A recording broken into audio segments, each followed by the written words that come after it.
The Montana Territory stretched out harsh and unforgiving in the summer of 1883, a land where weakness meant death and survival meant sacrifice. The Hale homestead sat at the edge of civilization, a weathered collection of buildings that leaned like tired old men against the constant wind. Paint peeled from warped boards, fences sagged under the weight of too many seasons. And inside the cramped main house, desperation had become as familiar as the smell of wood smoke and unwashed clothes. Clara Hale knew every crack in those walls, every stain on the floorboards, every place where the roof leaked when it rained. At 22, she'd spent half her life trying to hold this place together with nothing but willpower and work. Her hands bore the evidence, calluses thick as leather, scars from barbed wire and broken tools, fingers that ached in the cold. She was tall for a woman, raw-boned and strong, with dark hair she kept tied back in a practical braid and eyes the color of storm clouds. Nobody called her pretty. That word belonged to her younger sister. "Clara, the water!" Her stepmother Margaret's voice cut through the morning air, sharp with perpetual irritation. "Those chickens won't feed themselves, and your father needs his coffee before the men arrive." Clara was already moving, had been moving since before dawn. She'd milked the cow, gathered eggs, split kindling, and hauled water from the creek twice already. But there was always more.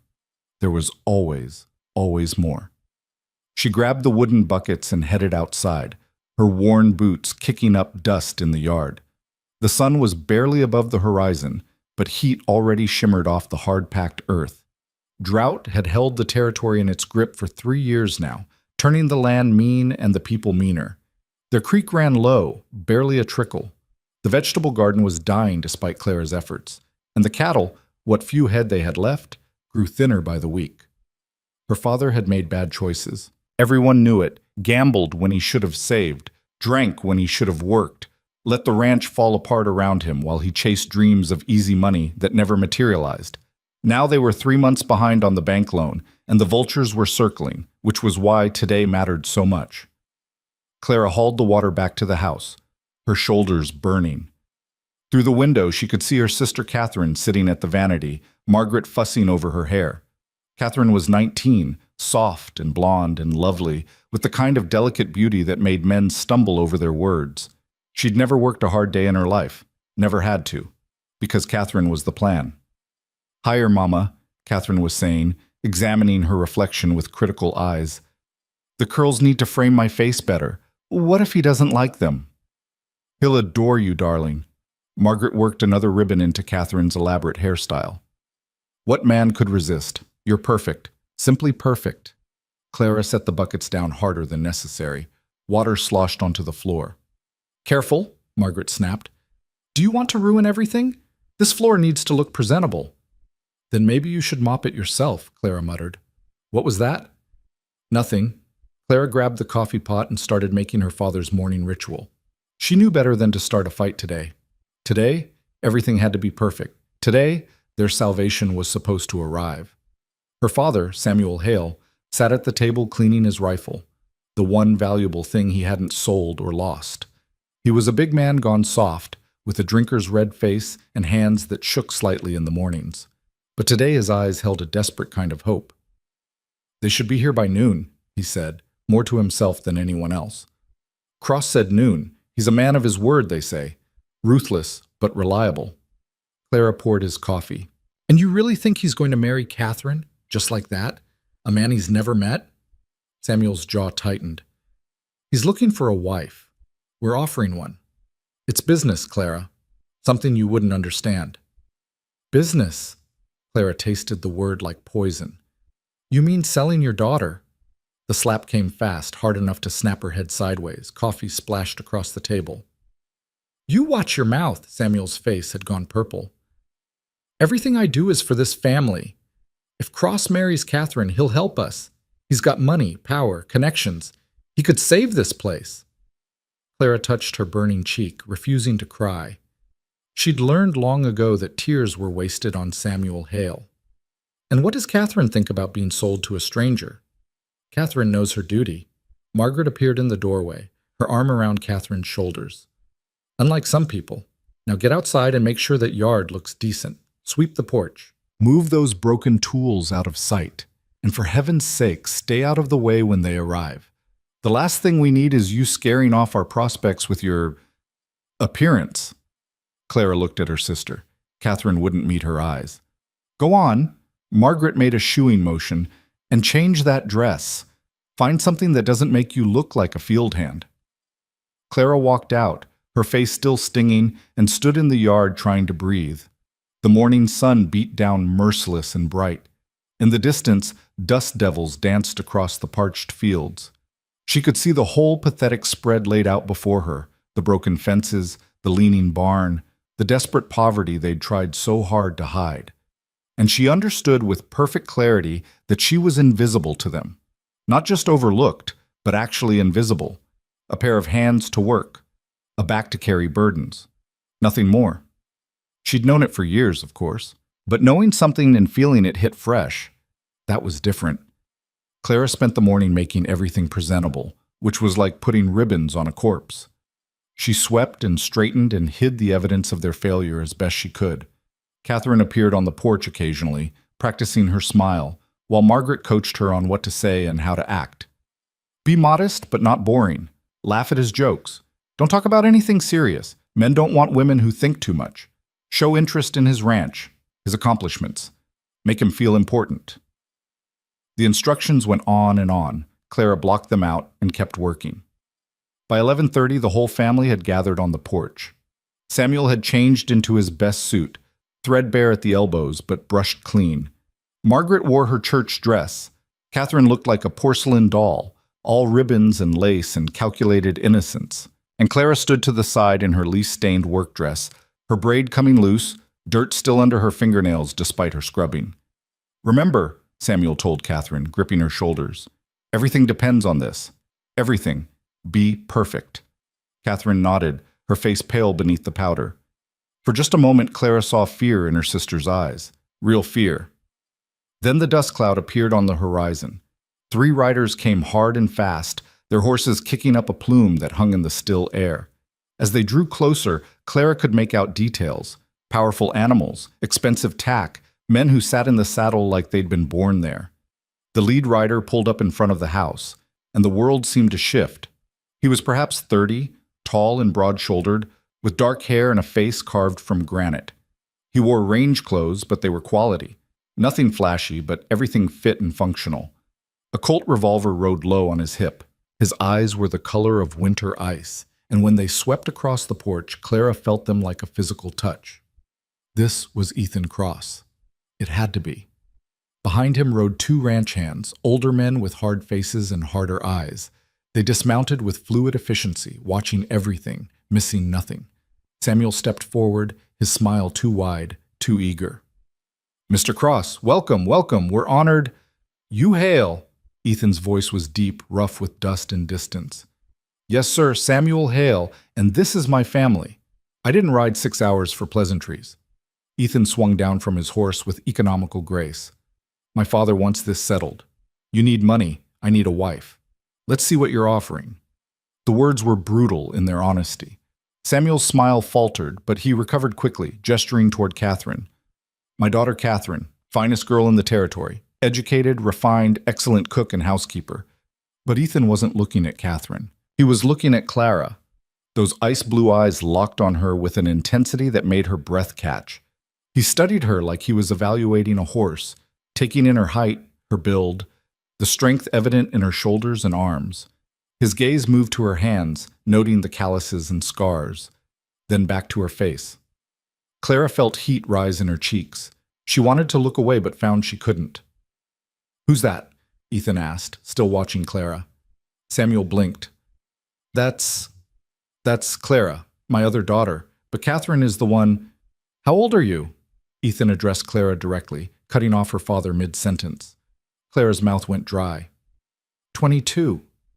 You work this ranch? Yes. Do the work yourself or just supervise? Clara almost laughed. Supervise. I do it myself. Cattle?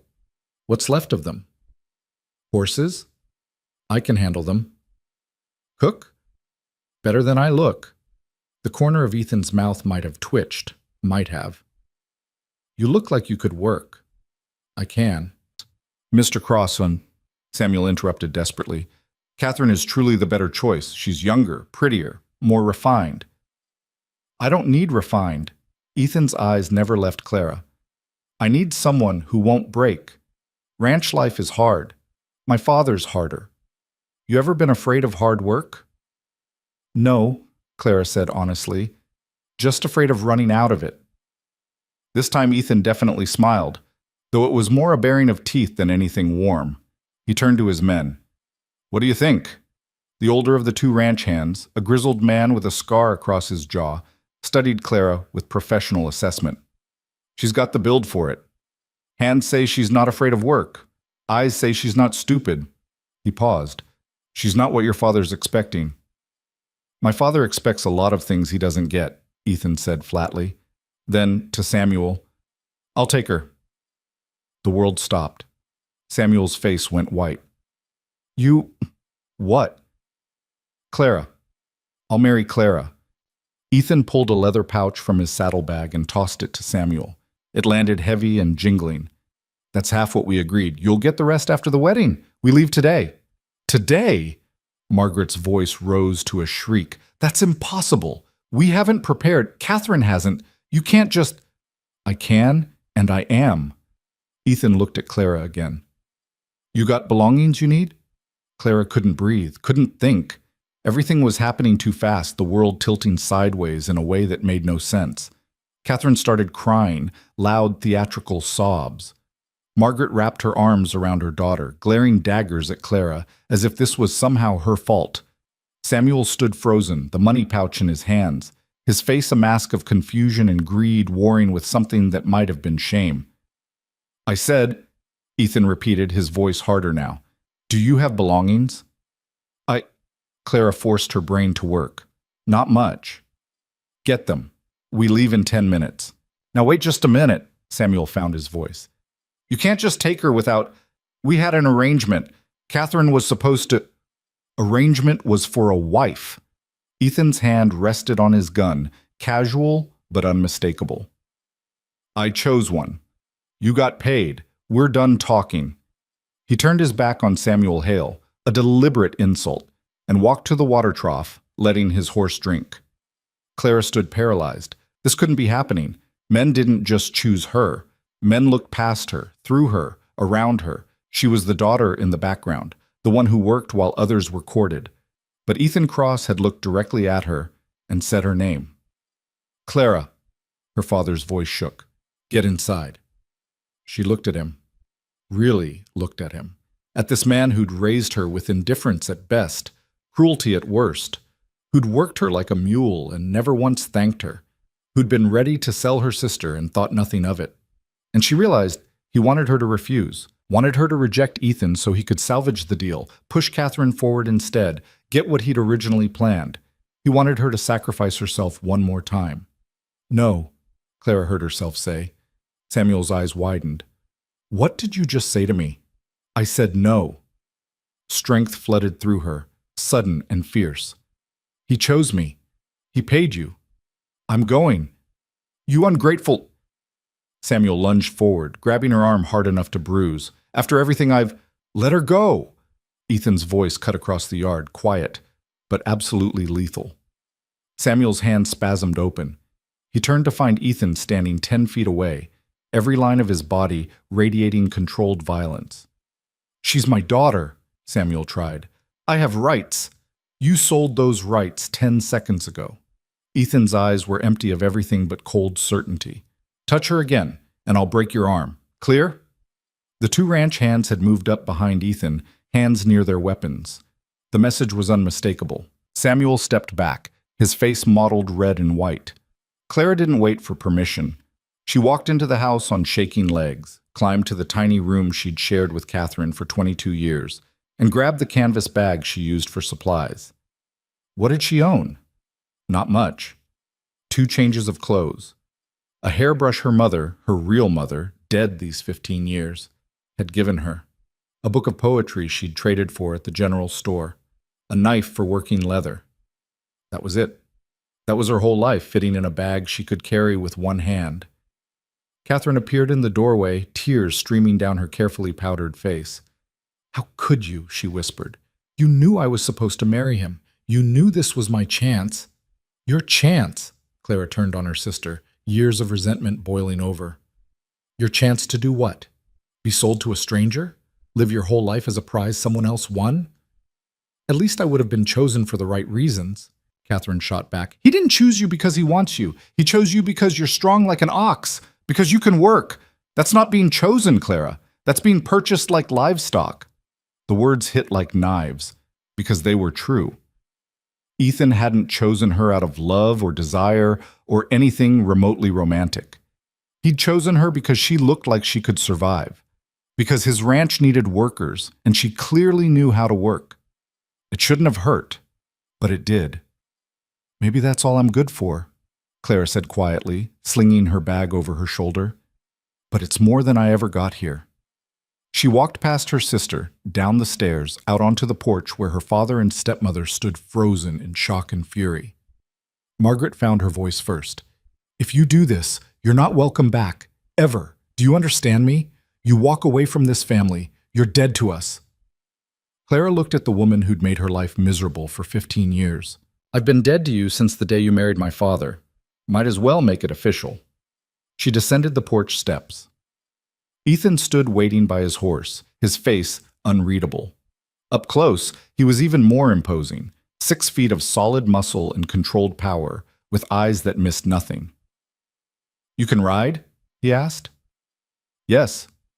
He gestured to one of the spare horses his men had brought. "Then mount up. It's a long trip, and we're burning daylight." Clara approached the horse, a solid bay mare with intelligent eyes. She'd grown up riding, but never a horse this fine, never with tack this expensive. She put her foot in the stirrup and swung up, settling into the saddle with practiced ease. Behind her, she heard her father's voice. "Clara! Clara, wait! The money isn't enough. He promised more. Tell him we need—" But Clara didn't turn around, didn't look back. Ethan mounted his own horse with fluid grace. "Let's go." They rode out of the yard at a trot, dust rising behind them. Clara kept her eyes forward, refusing to glance back at the only home she'd ever known, refusing to acknowledge the shouting voices that followed them down the road. She'd made her choice. In one impossible moment, everything had changed. The morning sun climbed higher as they rode, turning the Montana landscape into a study in gold and shadow. The 2 ranch hands flanked them. The scarred one introduced himself as Dutch, the younger as Murphy. They were polite but distant, clearly waiting to see how this would play out. Ethan rode in silence, his attention on the terrain. After an hour, Clara's courage finally surfaced. "Why did you choose me?" Ethan didn't look at her. "You want the truth or something pretty?" "Truth. My father's dying. Cancer, the doctors say. He's got maybe a year, probably less." Ethan's voice stayed flat, emotionless. "Before he goes, he wants to see me married. Wants to know the ranch will have a woman running the house, bearing children, keeping things civilized." "Civilized?" Clara repeated. "His word, not mine." Ethan finally glanced at her. "He sent me to find a wife, gave me a list of families who might be desperate enough to agree. Yours was first. And you saw Catherine and rejected her." "I saw Catherine and knew she'd last maybe 3 months. She's soft, weak. My father would eat her alive within a week." Ethan's eyes were brutally honest. "You, on the other hand, you looked like you could take a punch and keep standing." "That's what you want? Someone who can take a punch?" "I want someone who won't break when things get hard. And things get hard at the Cross Ranch." He paused. "I'm not looking for love, Clara. I'm not going to promise you romance or happiness or any of that nonsense. What I can promise is work, respect if you earn it, and a roof over your head. That enough for you?" Clara thought about her father's house, about years of invisible labor and constant criticism, about watching her sister be valued for her face while Clara was valued for her back. "It's more than I had before," she said. Ethan nodded. "Then we understand each other." They rode on. The landscape gradually changed as they traveled west, the scrubland giving way to rolling hills dotted with cattle. More cattle than Clara had seen in years. fat, healthy animals grazing on decent grass. "That's all yours?" she asked, unable to hide her surprise. "Crossland starts about 3 miles back," Dutch offered, speaking up for the first time in hours. "Runs for about 30 miles north to south, 20 miles east to west. Biggest spread in the territory." Clara did the math and felt her stomach drop. That's 600 square miles, give or take. Murphy grinned. "Welcome to the Empire, ma'am." Empire. The word felt impossible. She'd gone from a dying homestead to an empire in the space of one morning. As the sun began its descent toward the horizon, buildings appeared in the distance. Clara had expected something rough, maybe a large cabin and some outbuildings. What she saw instead made her breath catch. The Cross Ranch was a compound. A massive 2-story main house dominated the center, built from stone and timber with a wide wraparound porch. Barns and stables stretched out to either side, all in good repair. Corrals held dozens of horses. Bunkhouses for the ranch hands stood in neat rows. She could see a smithy, a smokehouse, storage buildings, equipment sheds. It was a self-contained world, and everywhere, people. Cowboys working horses in the corrals, men loading wagons, women hanging laundry, children running between buildings. They all stopped and stared as Ethan's group rode in. "Word travels fast out here," Dutch muttered. "They know you went for a bride." Ethan ignored the stares and rode straight to the main house. He dismounted with that same economical grace, then offered Clara a hand down. She didn't need it. She could dismount on her own, but she took it anyway, testing these new rules. His hand was calloused, strong, warm. The front door of the house swung open, and Clara's first thought was, "I'm going to die here," because the man who emerged looked like death itself. Victor Cross stood maybe 6 feet tall, though age had begun to bow his shoulders. He'd been powerfully built once. Clara could see the ghost of it in his frame. Now illness had carved him down to sinew and bone. His skin stretched tight over sharp features. His eyes were the same ice blue as Ethan's, but where Ethan's held cold calculation, Victor's burned with something fiercer. Anger, pride, the absolute refusal to yield. He leaned on a cane, but even weakened, his presence filled the space like a physical force. Those burning eyes fixed on Clara, and she felt herself being dissected, evaluated, and judged in the space of 3 heartbeats. "This is what you brought me?" Victor's voice came out rough as gravel. "This field hand?" "This is Clara Hale," Ethan said evenly. "My wife-to-be. I sent you for breeding stock, not a workhorse." Victor descended the porch steps slowly, leaning heavily on his cane. Up close, Clara could see the pain etched in every line of his face. "Look at her. She's too tall, too rough, too strong," Clara heard herself say. "Too capable? Too likely to survive whatever you throw at her." The words came out before she could stop them. Horror flooded through her. She just talked back to Victor Cross, ruler of this empire, dying or not.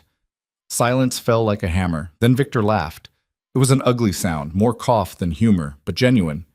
"She's got a mouth on her, at least. That's something." He looked at Ethan. "You told her about me." "I told her you were dying." "Did you tell her I'm mean as a snake and twice as poisonous?" "I figured she'd learn that soon enough." Victor studied Clara again, his eyes narrowed. "You ever run a household this size, girl?" "No, sir." "Can you cook for 30 men?" "I can learn." "Can you manage staff, order supplies, keep accounts?"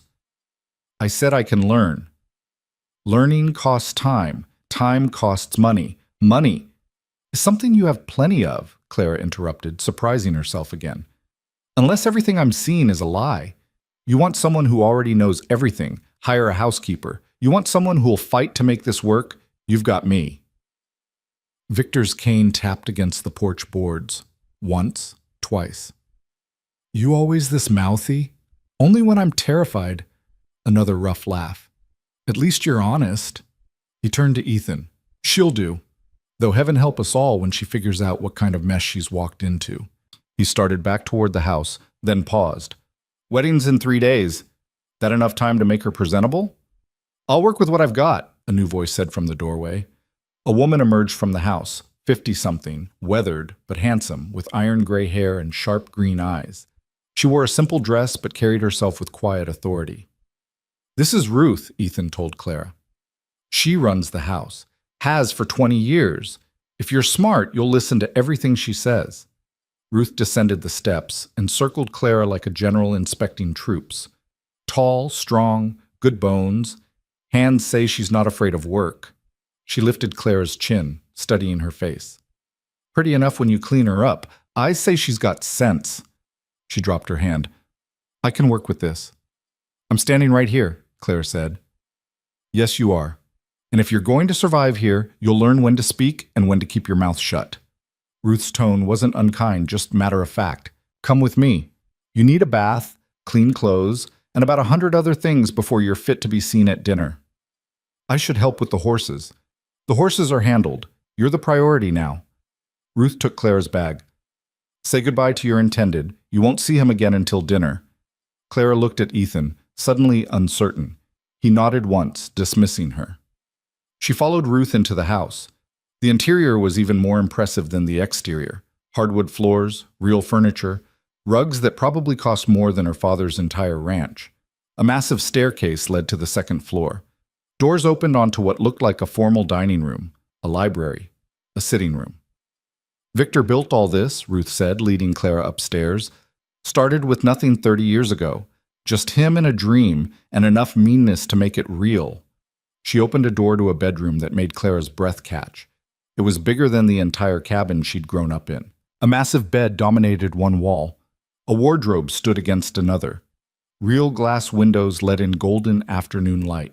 A private washstand sat in the corner. This is... Clara couldn't find words. This is yours. Ruth set the bag down. Bathrooms through that door. Yes, we have indoor plumbing. Victor spared no expense. Water won't be hot yet, but it'll do for washing. I'll have some dresses brought up. You're taller than most, but we'll make do. She started to leave, then paused. Clara? I don't know what you're running from or what you're hoping to find here, but I'll tell you this for free. The Crossmen are hard. This life is harder. If you're looking for easy, you've come to the wrong place. I've never looked for easy, Clara said. Just honest. Ruth's expression softened slightly. Then you might do all right after all. She left, closing the door behind her. Clara stood alone in the massive bedroom, still wearing her dusty traveling clothes, and tried to process what had happened. This morning she'd been the invisible daughter of a failing rancher. Now she stood in a palace, engaged to a man she didn't know, about to become part of something vast and powerful and dangerous. She walked to the window and looked out over the ranch. Cowboys were driving cattle toward the evening pastures. Smoke rose from the cookhouse. The whole compound hummed with organized activity. And somewhere out there was Ethan Cross, the man who'd chosen her not for her face or her grace, but for her capacity to endure. Clara touched the window glass, feeling its solidity. Real glass. Real walls, real life. For the first time in as long as she could remember, she let herself feel something besides exhaustion and resignation. She felt afraid, yes. Uncertain, absolutely. But also, and this surprised her, she felt alive. The water in the bathroom was cold but clean. Clara stripped off her dusty clothes and scrubbed away the layers of dirt and sweat in her old life. She washed her hair 3 times until it squeaked clean. She examined her reflection in the mirror, a luxury she'd rarely had, and saw a stranger looking back, tall, strong, scarred, not beautiful, but not broken either. Maybe that would be enough. A knock came at the bedroom door. Ruth entered with an armful of dresses. These should work for tonight. Tomorrow we'll have the seamstress make adjustments. She laid them on the bed. Dinner's at 7 sharp. Victor doesn't tolerate lateness. Ethan will come to escort you down. Clara chose the simplest of the dresses, a dark blue cotton that fit reasonably well. Ruth helped her with the buttons and taught her how to arrange her hair in something more sophisticated than her usual braid. When they finished, Ruth stepped back and nodded approval. There, now you look like you belong here. But Clara didn't feel like she belonged. She felt like an imposter wearing borrowed clothes in a borrowed life. 7 o'clock came too fast. The knock on her door made her jump. Ethan stood in the hallway, changed into clean clothes but still wearing his gun. His eyes swept over her, clinical as before, noting the transformation without comment. "You clean up all right," was all he said. Thanks, Clara replied dryly. You really know how to make a girl feel special. The corner of his mouth twitched. Come on, my father's waiting. He offered his arm. Clara took it, feeling the solid muscle beneath the fabric. They descended the staircase together, her hand resting lightly on his sleeve, and entered the dining room. Clara stopped in the doorway, overwhelmed. The table could seat 20 easily. Tonight maybe a dozen people occupied the chairs, Victor at the head, Ruth beside him, and others Clara didn't recognize. All conversation ceased as she entered, every eye fixed on her. Ethan guided her to a seat beside his own, across from Victor. As Clara sat, she caught whispers. Awfully plain. Where did he find her? Victor must be furious. Victor's cane rapped against the table. If you're going to gossip, do it where I can't hear you. He fixed the speakers with a glare that could strip paint. This is Clara Hale. In 3 days, she'll be Clara Cross. You'll treat her with respect or you'll find work elsewhere. Clear? Murmured assents rippled around the table. Dinner was served, beef so tender it fell apart, vegetables Clara couldn't name, bread that was actually soft. She ate mechanically, hyper-aware of being watched and judged. Victor held court throughout the meal, discussing ranch business with casual brutality. A cattle buyer who'd tried to cheat them. A dispute over water rights with a neighboring ranch. Plans to expand into new territory. Clara listened and learned. Victor Cross ran his empire through fear, cunning, and absolute ruthlessness. People who crossed him regretted it. People who served him well were rewarded handsomely, but never trusted. And Ethan sat silent through most of it, speaking only when directly addressed, his face revealing nothing. So, Clara, Victor said suddenly, pinning her with those burning eyes. Tell me about your family. The question was a trap. Clara could feel it. Nothing worth telling, she said carefully. Indulge me. Small ranch, failed crops, bad decisions, the usual story. Your father in debt? Yes. How much? Clara met his eyes steadily. Enough that he was willing to sell his daughter to clear it. Victor's smile was sharp as broken glass. At least you're not stupid enough to pretend otherwise. Ethan paid him, I assume. Half up front, half after the wedding. Good. Then he's got incentive to keep his mouth shut about the real arrangement. Victor took a sip of wine. Let me be clear about something, girl. I don't care about your feelings. I don't care about romance or happiness or any of that nonsense. What I care about is legacy. This ranch needs an heir. Ethan needs a wife who can give him sons and run this house without falling apart. Can you do that? The question was brutal in its honesty. Around the table, people shifted uncomfortably. Clara thought about lying, thought about saying what he wanted to hear. Instead, she said, I don't know, but I'll try my damnedest to figure it out. Silence. Then Victor laughed, that same rough cough laugh from before. By God, she's honest. That's worth something. He raised his glass. To honesty. May it last longer than most things around here. The others raised their glasses uncertainly. Clara raised hers too, meeting Victor's eyes over the rim. And she understood. This was her first test. Not the only one, probably not even the hardest one, but the first. She'd passed. Barely. After dinner, Ethan walked her back to her room. They climbed the stairs in silence, the house settling around them for the night. At her door, Clara turned to face him.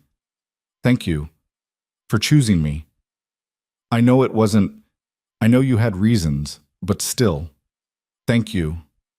Ethan studied her with those cold blue eyes. Don't thank me yet. You haven't seen what you're really up against.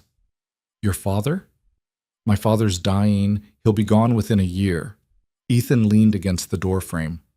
I'm what you need to worry about. Clara's breath caught. Are you threatening me? I'm being honest, same as you were at dinner.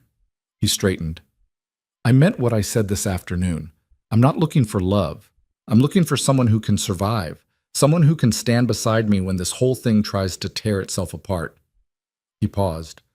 My father built this empire on blood and lies and broken promises. It's rotten at the foundation. When he dies, all of that comes due. And whoever's standing next to me when that happens needs to be strong enough to weather the storm. What kind of storm? The kind that destroys everything. He said it so calmly, like he was discussing the weather, but Clara heard the steel underneath. Then why stay? She asked. Why not just walk away? Because it's mine. All the good and all the bad. All the blood that was spilled to build it. Ethan's eyes were hard as winter ice. I'm not my father. I won't run this place the same way he did, but I also won't let it fall apart because it was built on ugly truths. I'll tear down what needs tearing down and rebuild it honest. But that takes time, and strength, and someone willing to stand in the fire with me while I do it. Clara understood then, with perfect clarity, what he was really saying. He wasn't offering her safety. He was offering her a war. You could have lied to me, she said quietly. Could have promised me easy things. Why didn't you? Because I need you to choose this with your eyes open. Need you to understand what you're signing up for. He met her gaze. If you want to back out, now's the time. I'll pay your father the rest of what I promised him. You can go home. Home. The word felt foreign. That place hadn't been home in years if it ever had been. Clara thought about her choices. She could go back to invisibility and slow suffocation, or she could stay here and fight for something that might destroy her. I'm not going anywhere, she said. Ethan nodded once, satisfied. Good. Get some sleep. Tomorrow Ruth starts teaching you everything you'll need to know. It won't be gentle. He walked away down the hallway, his footsteps echoing in the darkness. Clara entered her room and closed the door. She leaned against it, heart pounding. What had she done? She'd chosen a stranger over her family, chosen an uncertain future over a miserable certainty, chosen to fight instead of fade. And terrifying as it was, it felt right. Clara crossed to the window and looked out over the ranch. Lights glowed in the bunkhouses. Night sounds drifted up, cattle lowing, horses moving in their stalls, men's voices carrying across the distance. This was her world now, this empire built on blood and lies. This man who promised her nothing but honesty and hardship. She thought about her sister Catherine, probably crying into her pillow back at the homestead, about her father counting his money, about Margaret cursing Clara's name. Let them. For the first time in her life, Clara Hale belonged to herself, not to their expectations, not to their plans, not to their failures, to herself. And maybe, just maybe, that was worth fighting for. She climbed into the massive bed, still wearing the borrowed dress, and pulled the clean sheets around her. The mattress was soft. The pillows were reeled down. Through the walls, she could hear the house breathing, settling, alive with possibility and danger. Clara closed her eyes. Tomorrow would bring new battles, new tests, new ways to fail or succeed. But tonight, for the first time in longer than she could remember, she felt something besides resignation. She felt hope. Dangerous, fragile, terrifying hope. And in the darkness of her borrowed room in this empire of secrets, Clara smiled. The choice had been made. Now came the hard part. Now came everything else. Dawn came brutal and unforgiving, light knifing through the curtains at an hour Clara's body recognized, even if her mind didn't want to. She'd slept poorly, half convinced she'd wake up back in her old room, that yesterday had been some fever dream born of desperation and exhaustion. But the sheets were too soft, the room too large. And when she opened her eyes, she saw carved wooden beams overhead instead of cracked plaster. It had been real. Before she could fully process that thought, someone knocked hard on her door. 3 sharp raps that said business, not courtesy. "You've got 10 minutes?" Ruth's voice called through the wood. "Breakfast doesn't wait, and neither do I." Clara scrambled out of bed, her muscles protesting. The borrowed dress from last night was wrinkled beyond salvation. She dug through her canvas bag for her work clothes, faded, patched, but at least familiar, and dressed quickly. Her fingers fumbled with buttons she'd buttoned 1,000 times before. Everything felt strange, like her own skin didn't fit right. She splashed water on her face from the basin, dragged a comb through her hair, and tied it back in her usual braid. When she opened the door, Ruth stood waiting with the patience of someone who'd learned long ago that impatience wasted more time than it saved. The older woman's eyes swept over Clara's outfit without comment, but her mouth tightened at the corners. "That won't do for long, but it'll work for this morning." She started down the hallway at a brisk pace. "Keep up. We've got a lot of ground to cover, and I don't repeat myself." Clara followed her down the stairs and through a maze of hallways that all looked the same. The house was already awake. She could hear voices from distant rooms, footsteps overhead, the clatter of dishes somewhere close by. They emerged into the kitchen, and Clara stopped dead. It was bigger than her father's entire house. Two massive wood-burning stoves dominated one wall. Work tables stretched down the center. Shelves lined with supplies reached toward the ceiling, and everywhere people moved with choreographed efficiency. Three women Clara didn't recognize, all working in synchronized silence. "This is Maria, Beth, and Susan," Ruth said, gesturing to each in turn. "They handle the cooking and serving. You'll work with them until you understand how this kitchen operates." She moved to one of the work tables where Doe sat waiting. "We feed 32 people 3 times a day. That's 96 meals, every day. No exceptions, no excuses. If someone's sick, someone else covers. If supplies run low, we make do. Understood?" "Yes, ma'am." "Don't call me ma'am, I'm Ruth. You call me Ruth, and I'll call you Clara, and we'll get along fine." She handed Clara an apron. "Put that on. You're starting with bread." For the next 4 hours, Clara learned what real work looked like. She thought she knew hard labor. She'd hauled water, split wood, worked until her hands bled and her back screamed. But this was different. This wasn't just labor. It was precision under pressure.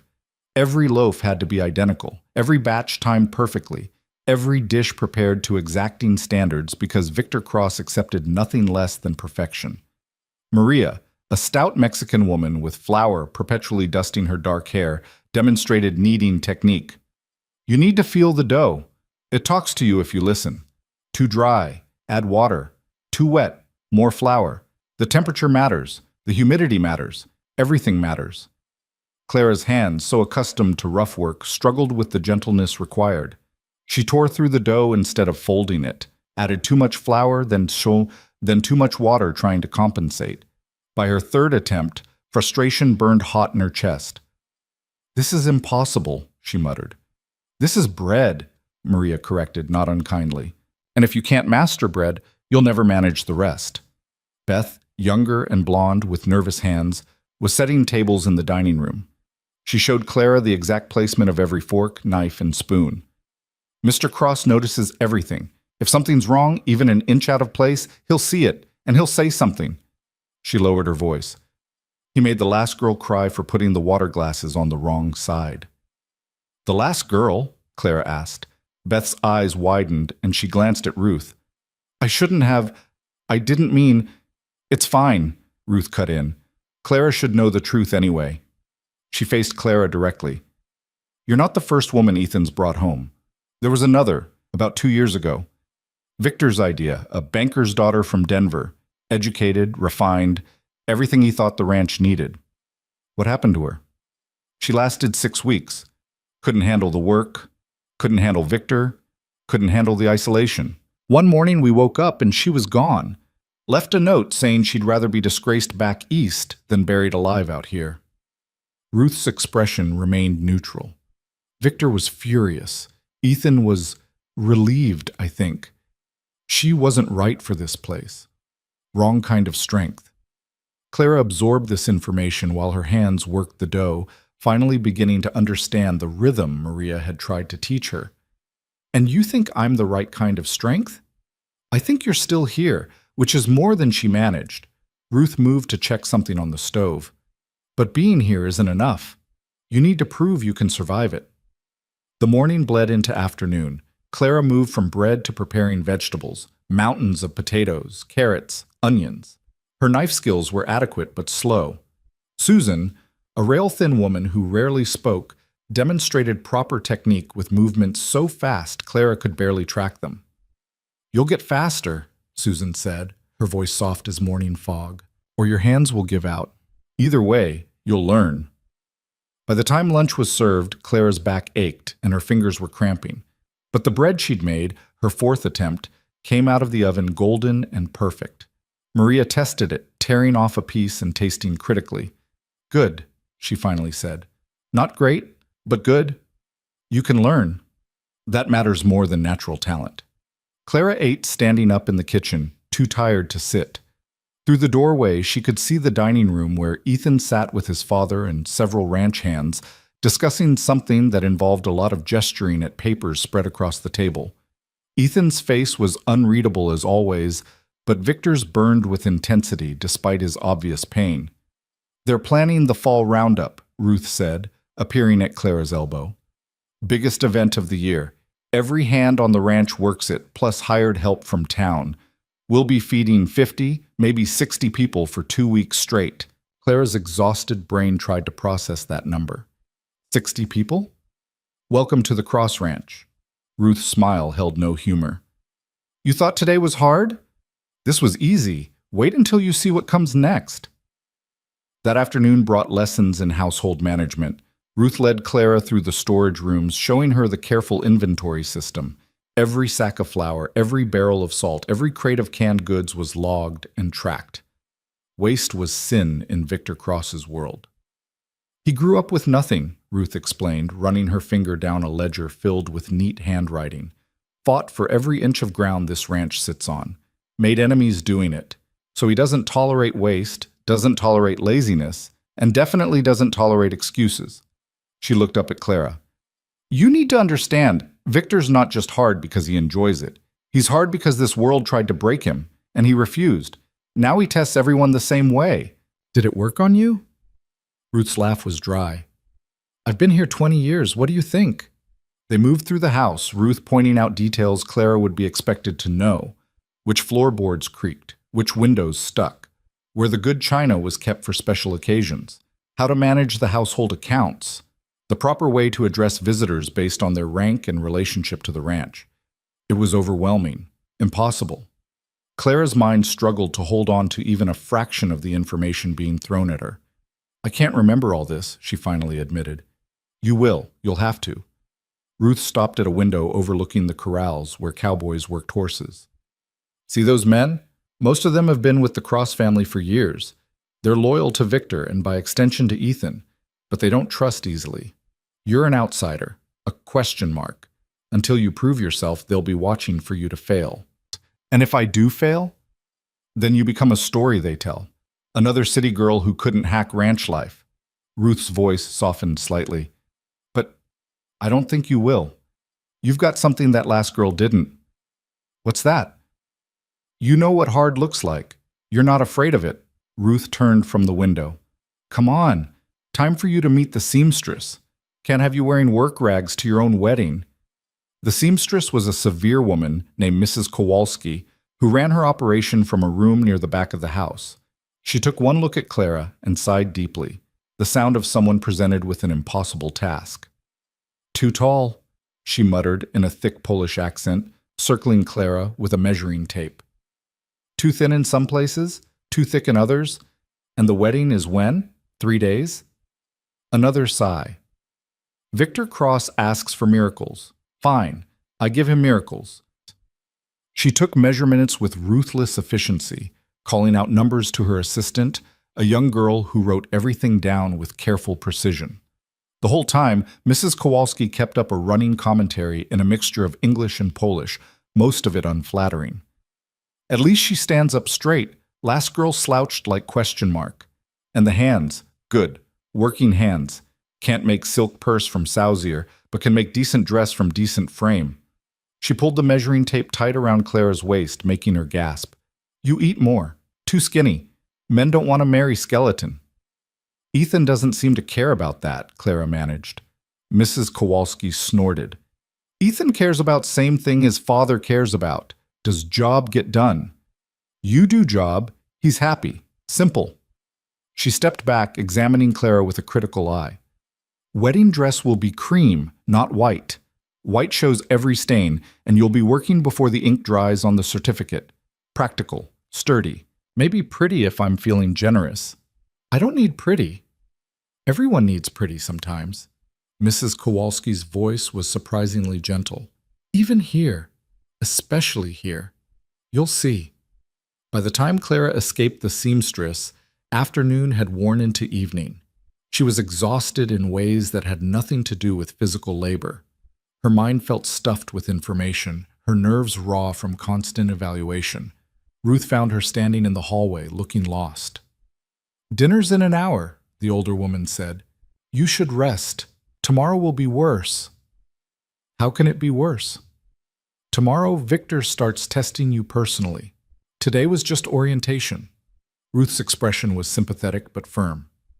Get some sleep while you can. Clara climbed the stairs to her room, every step an effort. Inside, she found that someone had brought more clothes, simple dresses, work skirts, undergarments that actually fit. On the bed lay a note in elegant handwriting. For tomorrow. Try not to destroy them immediately. R. She managed a tired smile. Ruth's sense of humor was dry as desert sand, but it was there. Clara stripped off her work clothes and washed using the basin. Her face in the mirror looked different somehow. Harder. More present, like she was coming into focus after years of being deliberately blurred. She pulled on a nightgown, another borrowed piece, and climbed into bed. Through the window, she could hear the ranch settling for the night, horses moving in their stalls, men's voices from the bunkhouses, the distant lowing of cattle. This was her world now. This harsh, demanding, unforgiving place where failure meant becoming a cautionary tale and success meant what? Survival? Respect? Something more? Clara closed her eyes, but sleep wouldn't come. Her mind kept circling back to Ethan, to the way he'd looked at her in the yard yesterday, evaluating, calculating, choosing her like he'd choose a horse. No romance, no pretense, just brutal honesty. And somehow, that was better than every pretty lie she'd ever been told. A knock at her door made her eyes snap open. She sat up, heart pounding. Yes? It's Ethan. Can I come in? Clara's pulse kicked higher. She was in her nightgown, hair loose, completely unprepared for company. But this was going to be her husband in 3 days. Might as well start getting used to it. Come in. The door opened. Ethan stood in the hallway, still dressed, looking like he'd just come from the barns. He stayed in the doorway, proper enough not to enter but close enough to talk quietly. Ruth says you did well today, he said without preamble. Ruth's being generous. Ruth doesn't do generous. If she says you did well, you did well. He leaned against the doorframe. My father wants to see you tomorrow, after breakfast. Clara's stomach tightened. For what? To talk. To test you. To see if you're really what I think you are. Ethan's eyes were unreadable in the dim light.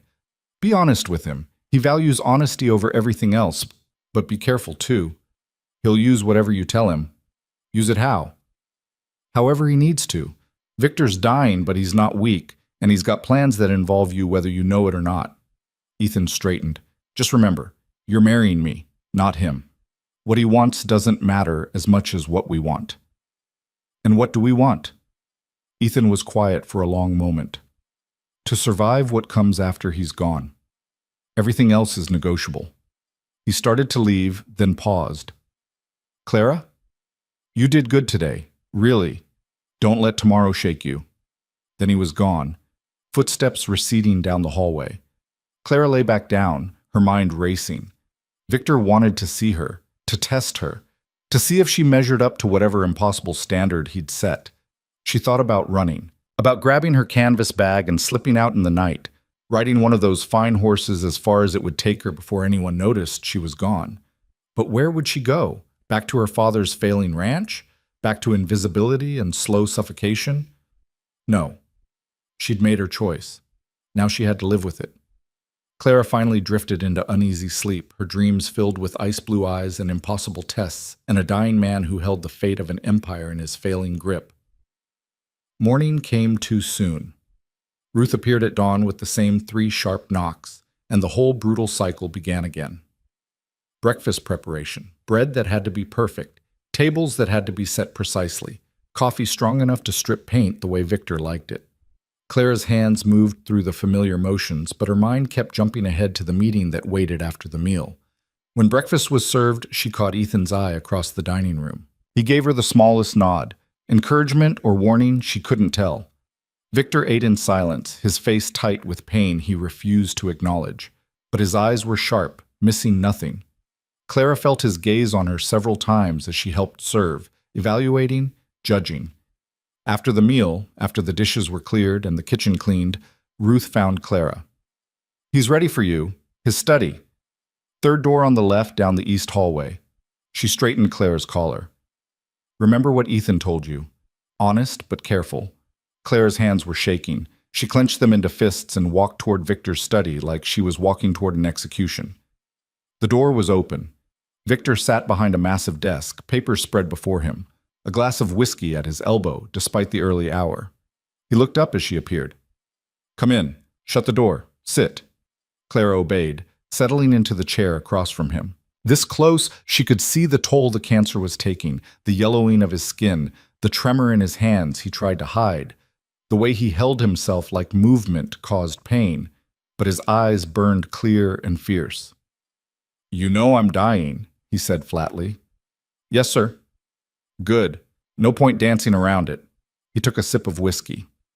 What you probably don't know is that I've got maybe 6 months. Maybe less. The doctors say the cancer's in my bones now, eating me from the inside out. He said it like he was discussing the weather. Before I go, I need to know this ranch will survive. That means Ethan needs to be ready, and that means you need to be ready. I'm trying. Trying isn't good enough.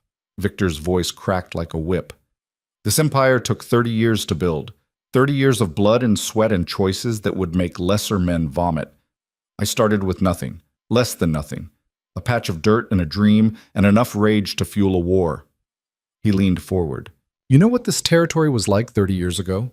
Lawless, brutal. The strong took what they wanted and the weak died. I was strong, so I took. Clara said nothing, just listened. I took land, water rights, cattle, whatever I needed to survive and grow. Victor's smile was sharp as broken glass. Made enemies doing it. Lots of them.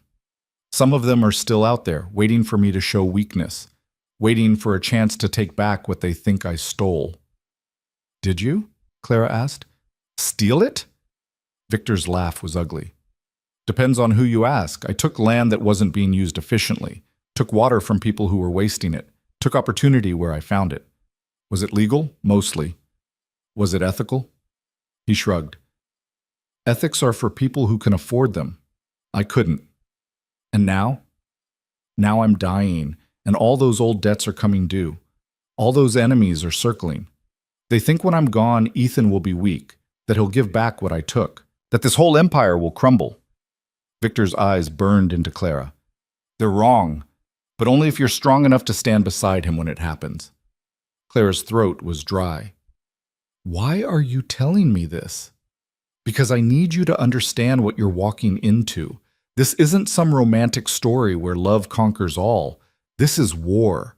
A war that's been brewing for 30 years, and when I die, it's going to explode. He drained his whiskey. Ethan's a good man, better than me. He wants to do things honest, do them right. That's admirable.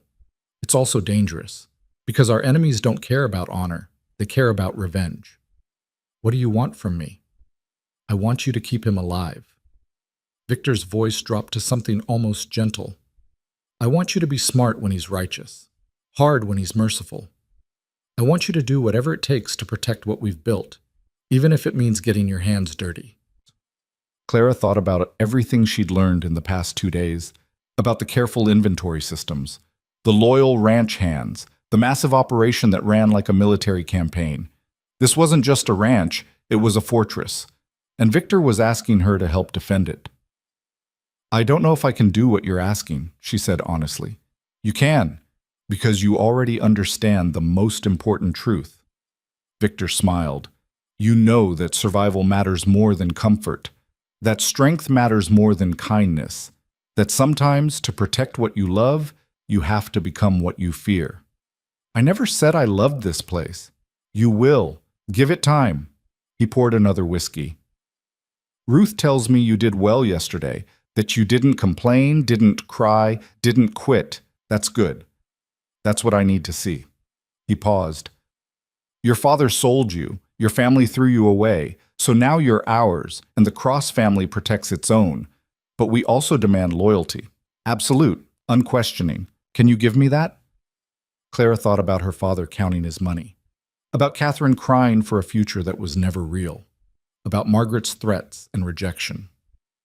Yes, she said. I can give you that. Victor studied her for a long moment, then nodded. Good. Then we understand each other. He gestured to the door. Get out. You've got work to do. Ruth's waiting. Clara stood, turned to leave. Clara? She looked back. Welcome to the family, Victor said. Try not to disappoint me. It wasn't kindness in his voice. It was possession. But Clara was learning that on the Cross Ranch, possession was the closest thing to love she was likely to get. She left the study with her head spinning and found Ruth waiting in the hallway. Well? The older woman asked. He's terrifying. Yes, he is. Ruth started walking. He's also dying, and scared and desperate to leave something behind that won't crumble the moment he's gone. She glanced at Clara. What did he ask you for? Loyalty. And to keep Ethan alive when the war comes. Ruth stopped walking. He told you about the war? Enough. Then you know more than most. Ruth's face was grave. Clara, listen to me carefully. Victor built this empire on foundations that won't hold forever. There are land disputes that were never properly settled, water rights that were taken by force, deals made with threats instead of contracts. When he dies, all of that becomes Ethan's problem. And Ethan, she trailed off. Ethan what? Ethan wants to fix it, wants to make things right. But making things right means admitting his father was wrong, means giving back things that people here depend on, means tearing down and rebuilding, and not everyone will survive that process. Ruth's eyes were sad. Victor knows this. That's why he's so desperate to find someone strong enough to stand with Ethan through it. Someone who won't flinch when the hard choices come. Clara absorbed this, pieces clicking into place. You think I'm that person? I think you might be, if you don't break first. Ruth resumed walking. Come on, the afternoon won't wait, and Mrs. Kowalski wants another fitting. The next 2 days blurred together in a haze of exhaustion and learning. Clara worked in the kitchen until her hands cramped, memorized the household systems until her head ached, endured Mrs. Kowalski's fittings and Ruth's relentless instruction and the constant evaluation of everyone around her. She saw Ethan only in passing, at meals, across the yard, in brief moments stolen between endless tasks. He was always working, always moving, shouldering the burden of running the ranch while his father slowly died upstairs. Once, she found him in the barn late at night, checking on a mare about to foal.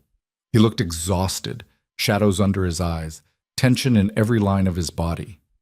You should rest, Clara said from the doorway. Ethan didn't look up from examining the horse. So should you. But here we both are. Clara stepped into the barn. Your father talked to me, told me about the war that's coming. Did he scare you? Yes. Good. You should be scared. I am. Ethan finally looked at her.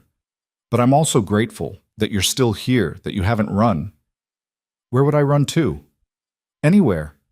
Somewhere easier, somewhere safe. He straightened. You still can, you know. Wedding's tomorrow, but even after that, if it gets too hard, stop. Clara moved closer. Stop giving me escape routes. Stop assuming I'm going to break.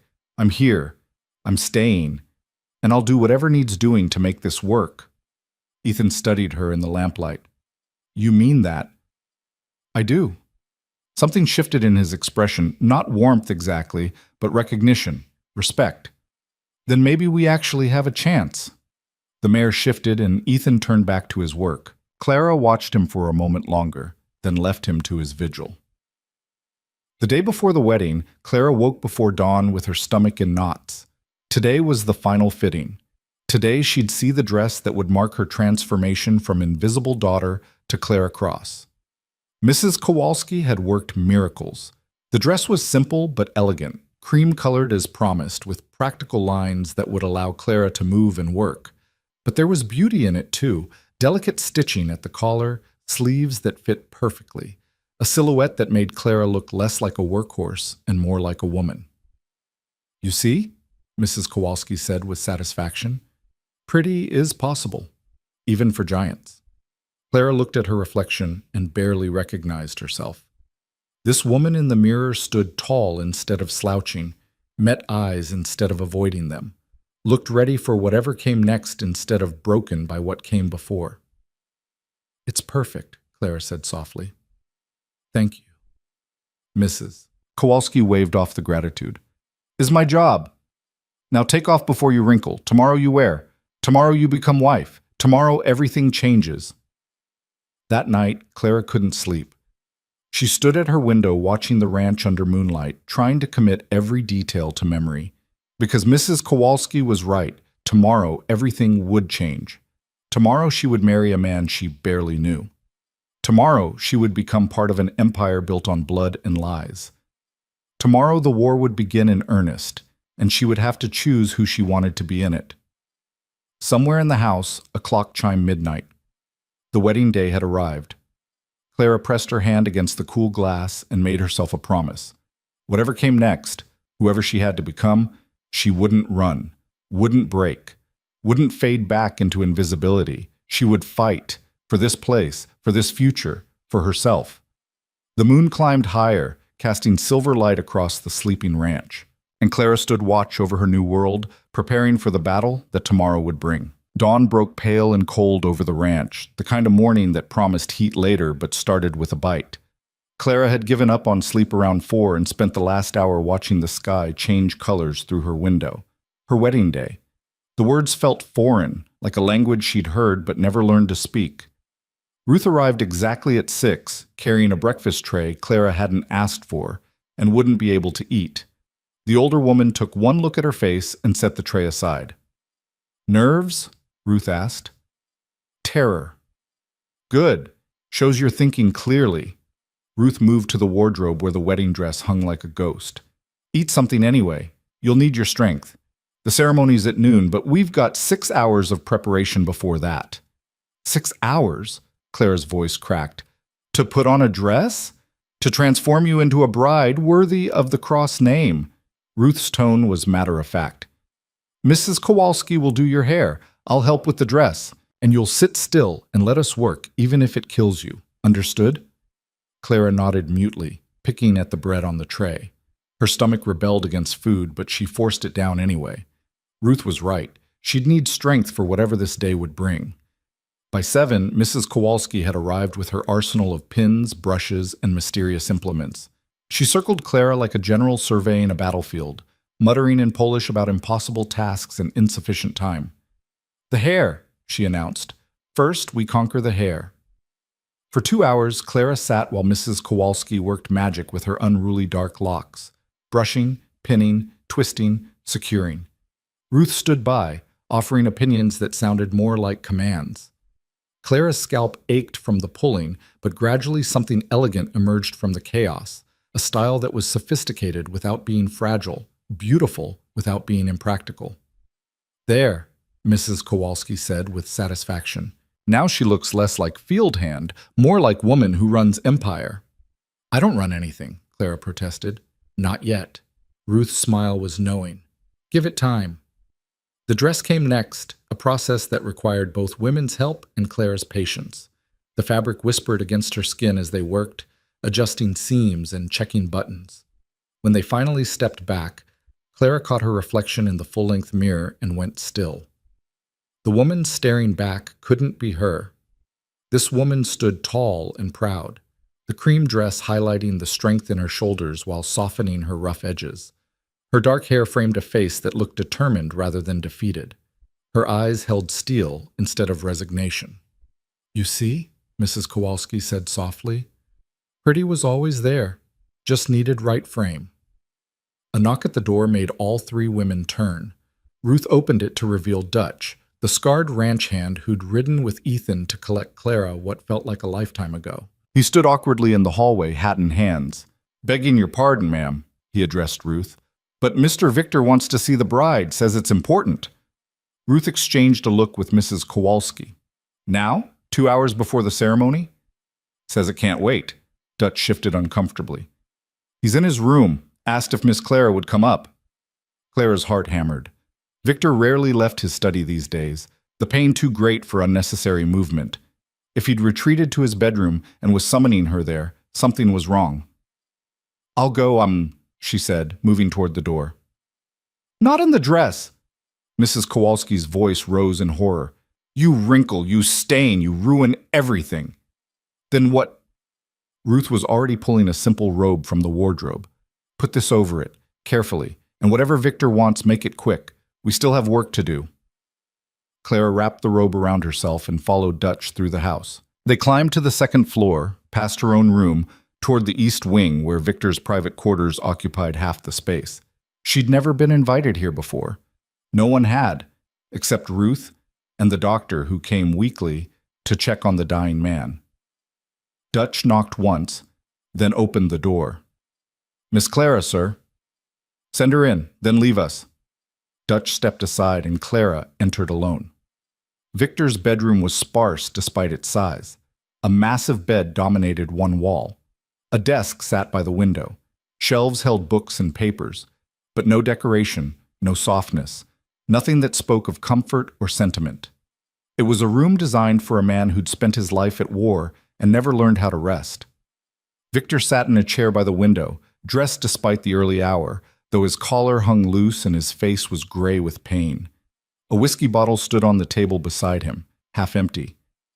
He looked worse than he had 3 days ago, the cancer eating faster now, time running out. "Close the door," he said. Clara obeyed, then stood waiting. Victor studied her with those burning eyes, taking in the wedding preparations, the careful hair, the hint of cream fabric beneath her robe. "They made you presentable," he said finally. "Good. Appearances matter, even if the whole thing's a calculated arrangement." He gestured to a chair. "Sit. I won't bite. Not today, anyway." Clara sat, her spine straight, hands folded in her lap. Every instinct screamed that this conversation would be important, possibly dangerous. Victor reached for something on the table beside him, a wooden box, old and worn. He opened it and pulled out papers, setting them carefully on his lap. "These are the real records," he said quietly. "Not the ones we show the lawyers or the bank. The real ones. The truth about how this empire was built." His fingers trembled slightly as he touched the papers. "I told you before that I took what I needed. I wasn't lying. But I didn't tell you everything." Claire's throat went dry. "Why tell me now?" "Because in 2 hours, you'll be family. And because Ethan doesn't know all of it. Can't know. Not yet. He's too much like his mother was, too honest, too principled. He'd try to fix things that can't be fixed without destroying everything." Victor's eyes locked on hers. "But you're different. You understand that sometimes survival requires ugly choices."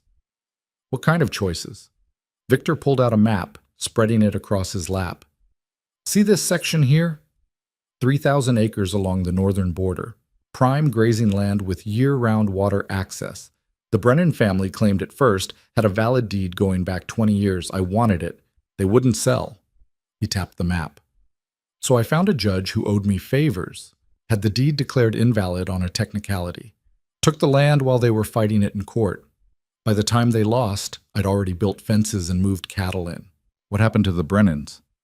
"They left the territory. Broken. Ruined."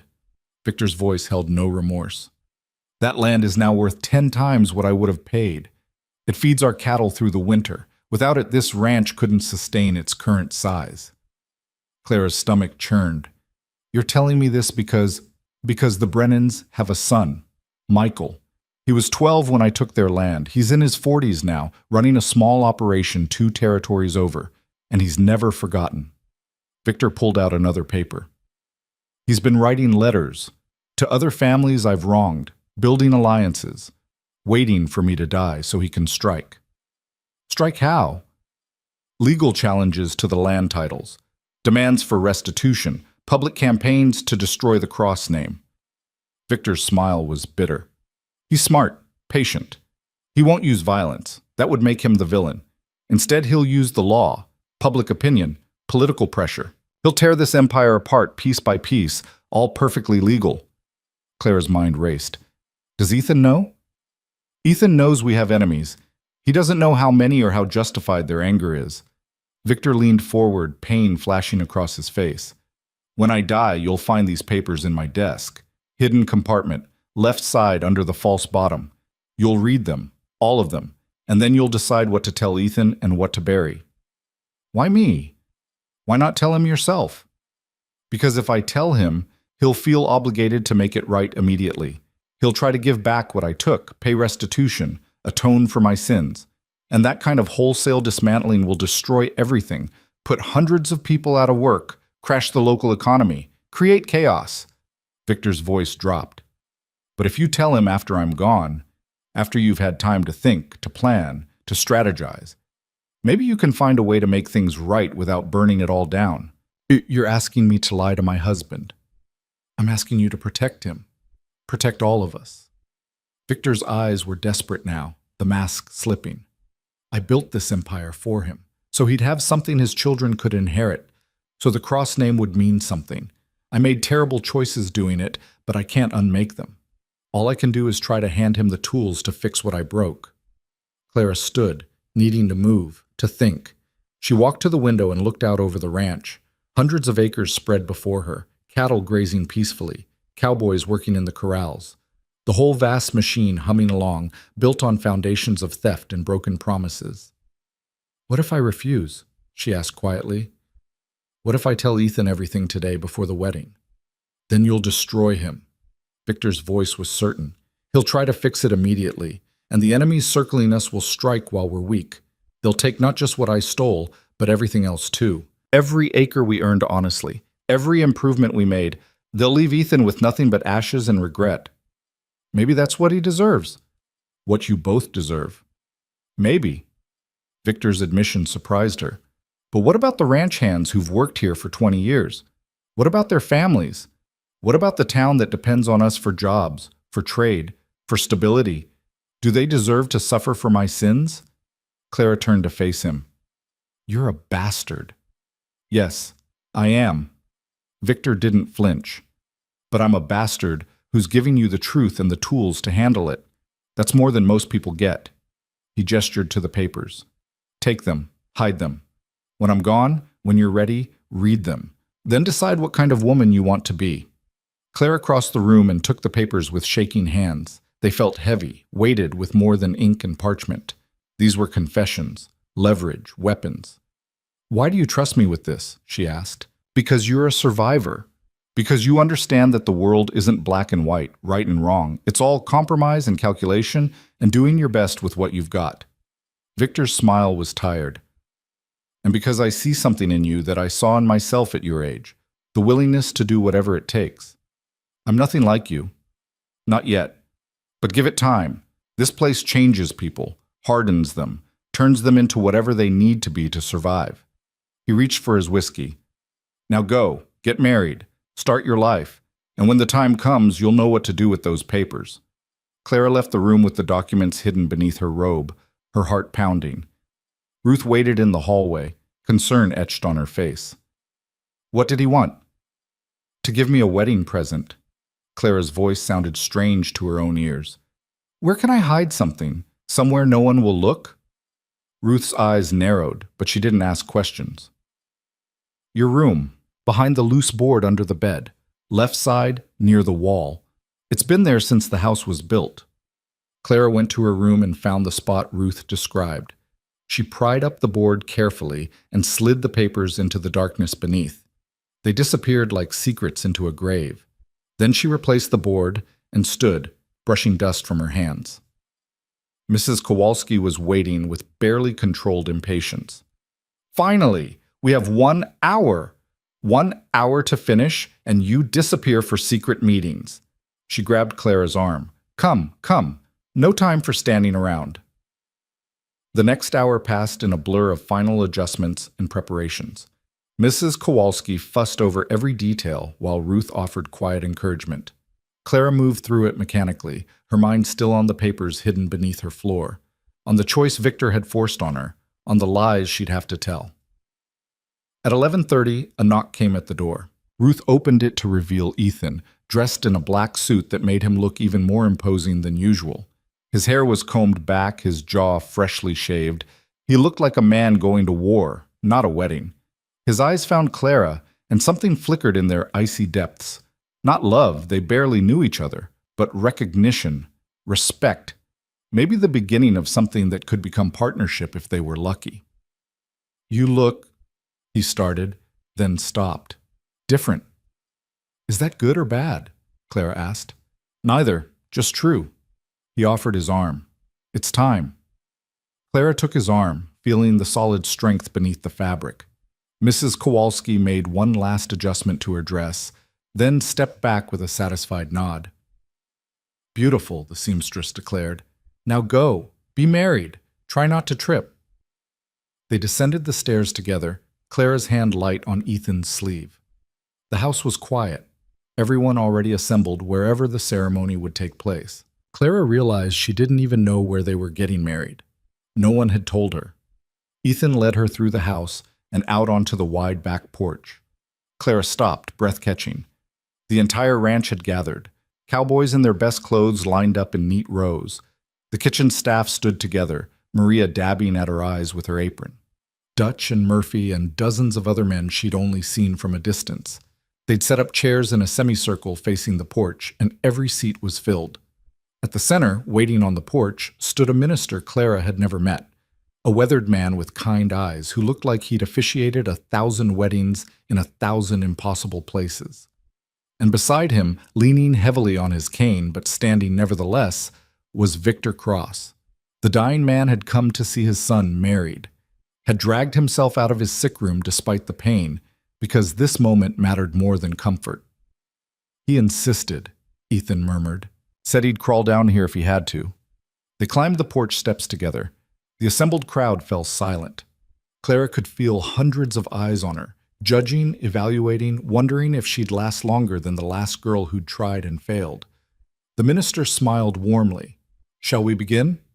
The ceremony was short, practical, nothing like the elaborate affairs Clara had heard about in books. No poetry, no lengthy speeches about love and devotion, just the essential words, the binding promises, the legal transformation from two individuals into something new. Do you, Ethan Cross, take this woman to be your lawfully wedded wife, to have and to hold from this day forward? I do. Ethan's voice was steady, certain. And do you, Clara Hale, take this man to be your lawfully wedded husband, to have and to hold from this day forward? Clara looked at Ethan.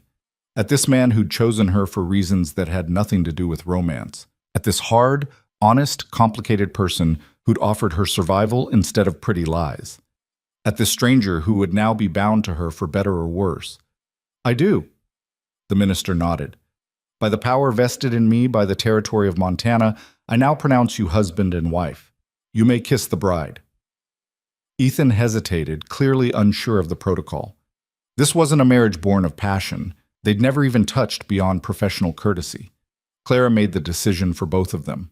She leaned up and pressed a brief, chaste kiss to his lips. His mouth was warm, firm, and gone before she could process more than that. The assembled crowd erupted in cheers and applause. Cowboys whistled. Someone fired a gun into the air in celebration. The sound echoed across the ranch, a declaration to the world that the Cross family had a new member. Clara Cross. The name felt impossible. Victor stepped forward, moving slowly, each step visible agony. He reached them and placed one trembling hand on Ethan's shoulder, the other on Clara's. Your family now, he said, his voice carrying despite its roughness. That means something. It means loyalty. It means sacrifice. It means doing whatever it takes to protect what we've built. His eyes held Clara's. Welcome to the Cross name.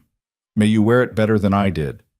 Then he turned and made his painful way back into the house, refusing help, his pride demanding he walk alone even if it killed him.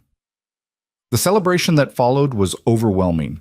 Tables had been set up in the yard, groaning under the weight of food Maria and the kitchen staff had prepared. Someone produced fiddles and guitars. Cowboys who looked like they'd never smiled in their lives were grinning and slapping Ethan on the back. Women Clara barely knew hugged her and offered congratulations mixed with advice. Don't let him walk all over you, one ranch wife whispered. Crossmen need a firm hand. Feed him well and he'll never stray, another offered. Make sure he knows who's really in charge, a third said with a wink. Clara smiled and nodded and tried to absorb it all. She was passed from person to person, welcomed and warned and evaluated. Through it all, she kept catching glimpses of Ethan across the crowd. He looked about as comfortable as she felt, which is to say, not at all. Finally, as the sun began its descent toward the horizon, Ruth appeared at Clara's elbow. Time to change. You can't spend the whole evening in your wedding dress. It needs to be preserved. Clara followed her back into the house gratefully, escaping the overwhelming attention. In her room, Ruth helped her out of the cream dress with gentle efficiency. "You did well," Ruth said quietly. "I know this wasn't the wedding you probably imagined as a girl. I never imagined a wedding at all." Clara pulled on a simpler dress, blue cotton, that was far more comfortable. "I never thought anyone would choose me." "Ethan chose well, even if he doesn't know it yet." Ruth gathered the wedding dress carefully. "This will go in storage. For your daughter someday, maybe." The word hung in the air.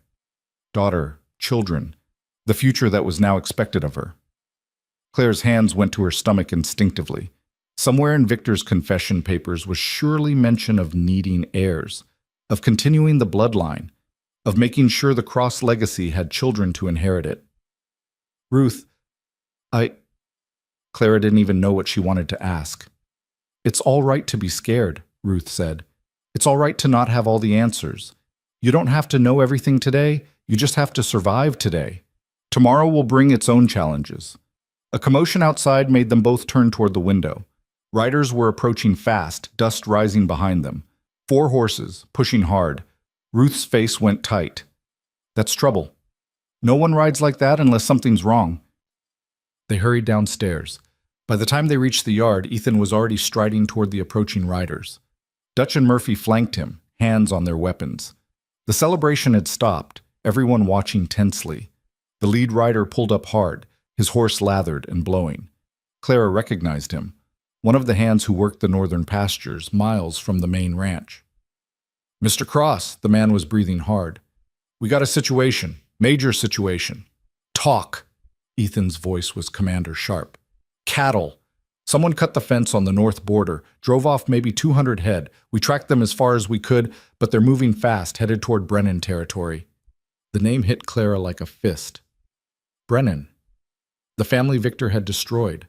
Michael Brennan, who'd been building alliances and waiting for his moment. Ethan's jaw tightened. "When?" "Had to be last night or early this morning. We just discovered it an hour ago." The rider's face was grim. "Sir, that's not all. They left a message, burned into a fence post." "What did it say?" "The debt comes due. That's all. Just those 4 words." Silence fell across the yard. The celebration was over. Everyone knew what this meant. Someone had made their move. While the ranch was distracted with a wedding, while guards were pulled in to attend the ceremony, someone had struck. Victor appeared in the doorway, his face pale, but his eyes burning. "Brennan, that bastard finally grew a spine." "We don't know it was him," Ethan started. "Of course it was him." Victor's voice cracked like a whip. 30 years he's been waiting, 30 years planning his revenge, and he chose your wedding day to announce himself. He looked at the assembled crowd. "Everyone who's working, arm up. We ride in 1 hour. We'll track those cattle and get them back, and we'll make an example." "No." Ethan's voice cut through his father's rage. "We don't know who took them. We don't know why. We're not riding out half-cocked and starting a war based on assumptions. They declared war when they stole our cattle." "They stole cattle. That's theft, not war, and we'll handle it through proper channels. We'll track them, identify who's responsible, and then decide how to respond." Ethan's eyes were ice cold. "We're not burning down half the territory because someone got bold." Father and son faced each other, the tension thick enough to cut. Everyone in the yard held their breath, waiting to see who would break first.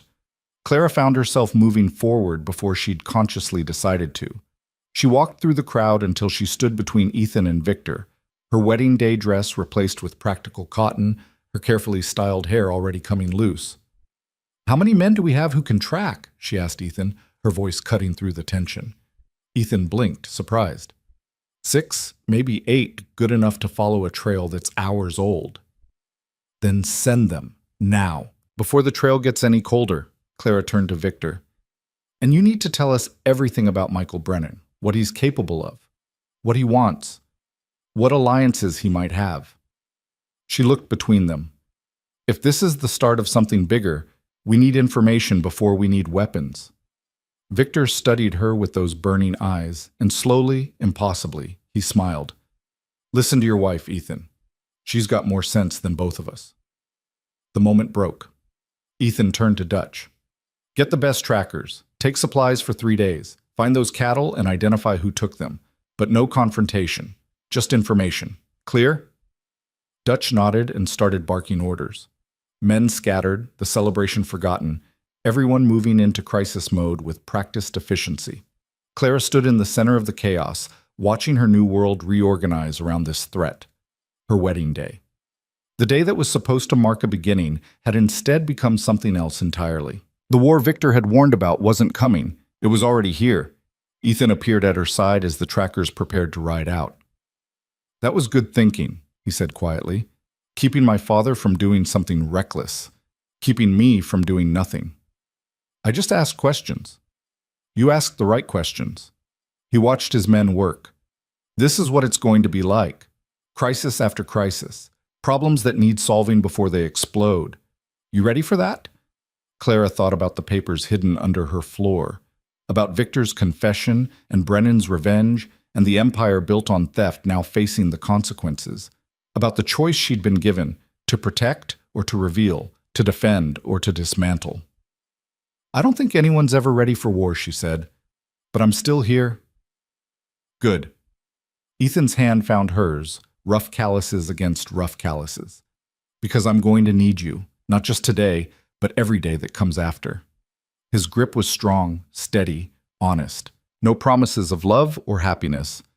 Just the truth of what they were facing together. Clara squeezed back.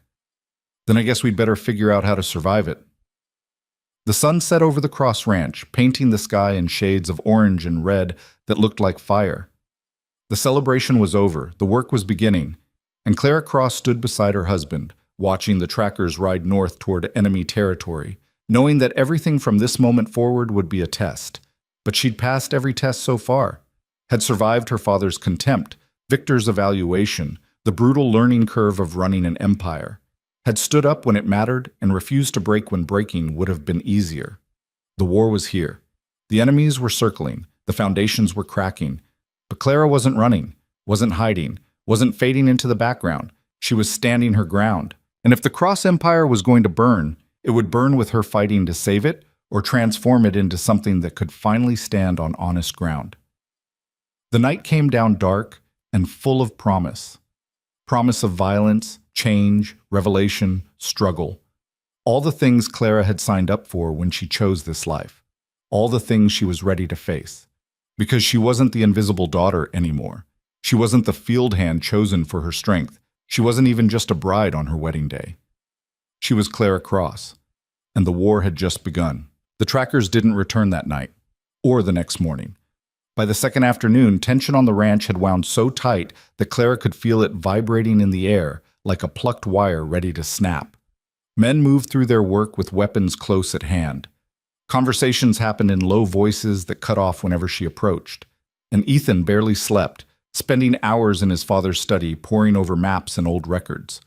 Clara threw herself into the work because it was the only thing that made sense. The kitchen still needed managing, meals still needed preparing. The ranch still ran on schedules that didn't care about stolen cattle or brewing wars. She kneaded bread with more force than necessary. Imagining each punch of her fist into the dough was driving back the fear that threatened to swallow her whole. You keep hitting it like that. You'll toughen it beyond eating, Maria observed, watching Clara work. Then maybe it'll match everything else around here. Clara's hands didn't slow. Tough enough to survive whatever's coming. Maria wiped her hands on her apron and came to stand beside her. You're scared. That's good. Means you're smart. But being scared and being paralyzed aren't the same thing. One keeps you alive, the other gets you killed. Clara stopped kneading and looked at the older woman. How do you stand it? Living here, knowing that everything could explode at any moment? Because everywhere is like that if you look close enough. At least here, we face it honest instead of pretending the danger doesn't exist. Maria took the dough and shaped it with expert hands. When I first came to this ranch 20 years ago, Victor was fighting the Hendersons over water rights. Real fighting. Men died. I thought about running every single day for 3 months, but I stayed. You know why? Why? Because running doesn't make you safe. It just makes you alone when the danger finds you anyway. Maria set the shaped loaf aside. You're not alone here, Clara. Remember that. Before Clara could respond, Dutch appeared in the doorway, trail dust covering him head to toe. His face was grim. They're back? Clara asked. Just me. Rode ahead to report. Dutch pulled off his hat. Is Ethan in the house? Study, with his father. Clara wiped her hands. I'll take you.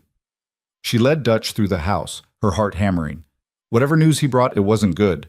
She could read it in the set of his shoulders, the tightness around his eyes. Ethan and Victor both looked up as they entered. Ethan was on his feet immediately. What did you find? Dutch pulled a folded paper from his pocket. The cattle are 20 miles north, on a spread owned by Michael Brennan. We watched for 6 hours. They're mixed in with his herd, already wearing his brand over our mark. Professional job, someone who knows cattle. Victor's fist hit the desk. I knew it. That bastard finally made his move. We ride tonight. There's more. Dutch's voice cut through the rage. Brennan's expecting us. He's got 30 men, maybe more, all armed and ready. And he's got witnesses, a territorial marshal, 2 lawyers, and a land surveyor all staying at his ranch as guests. Everything documented, everything legal on paper. Legal? Ethan's voice was dangerously quiet. He stole our cattle. He says he found them on his land. Says our fence was built on property that rightfully belongs to him based on an old survey from before Victor acquired the northern section. Dutch unfolded the paper. This is a copy of the deed he's claiming. Says it supersedes ours. Clara moved closer, reading over Ethan's shoulder. The document looked official, complete with signatures and seals. Her mind raced, connecting pieces. This wasn't about cattle. It was about the land itself.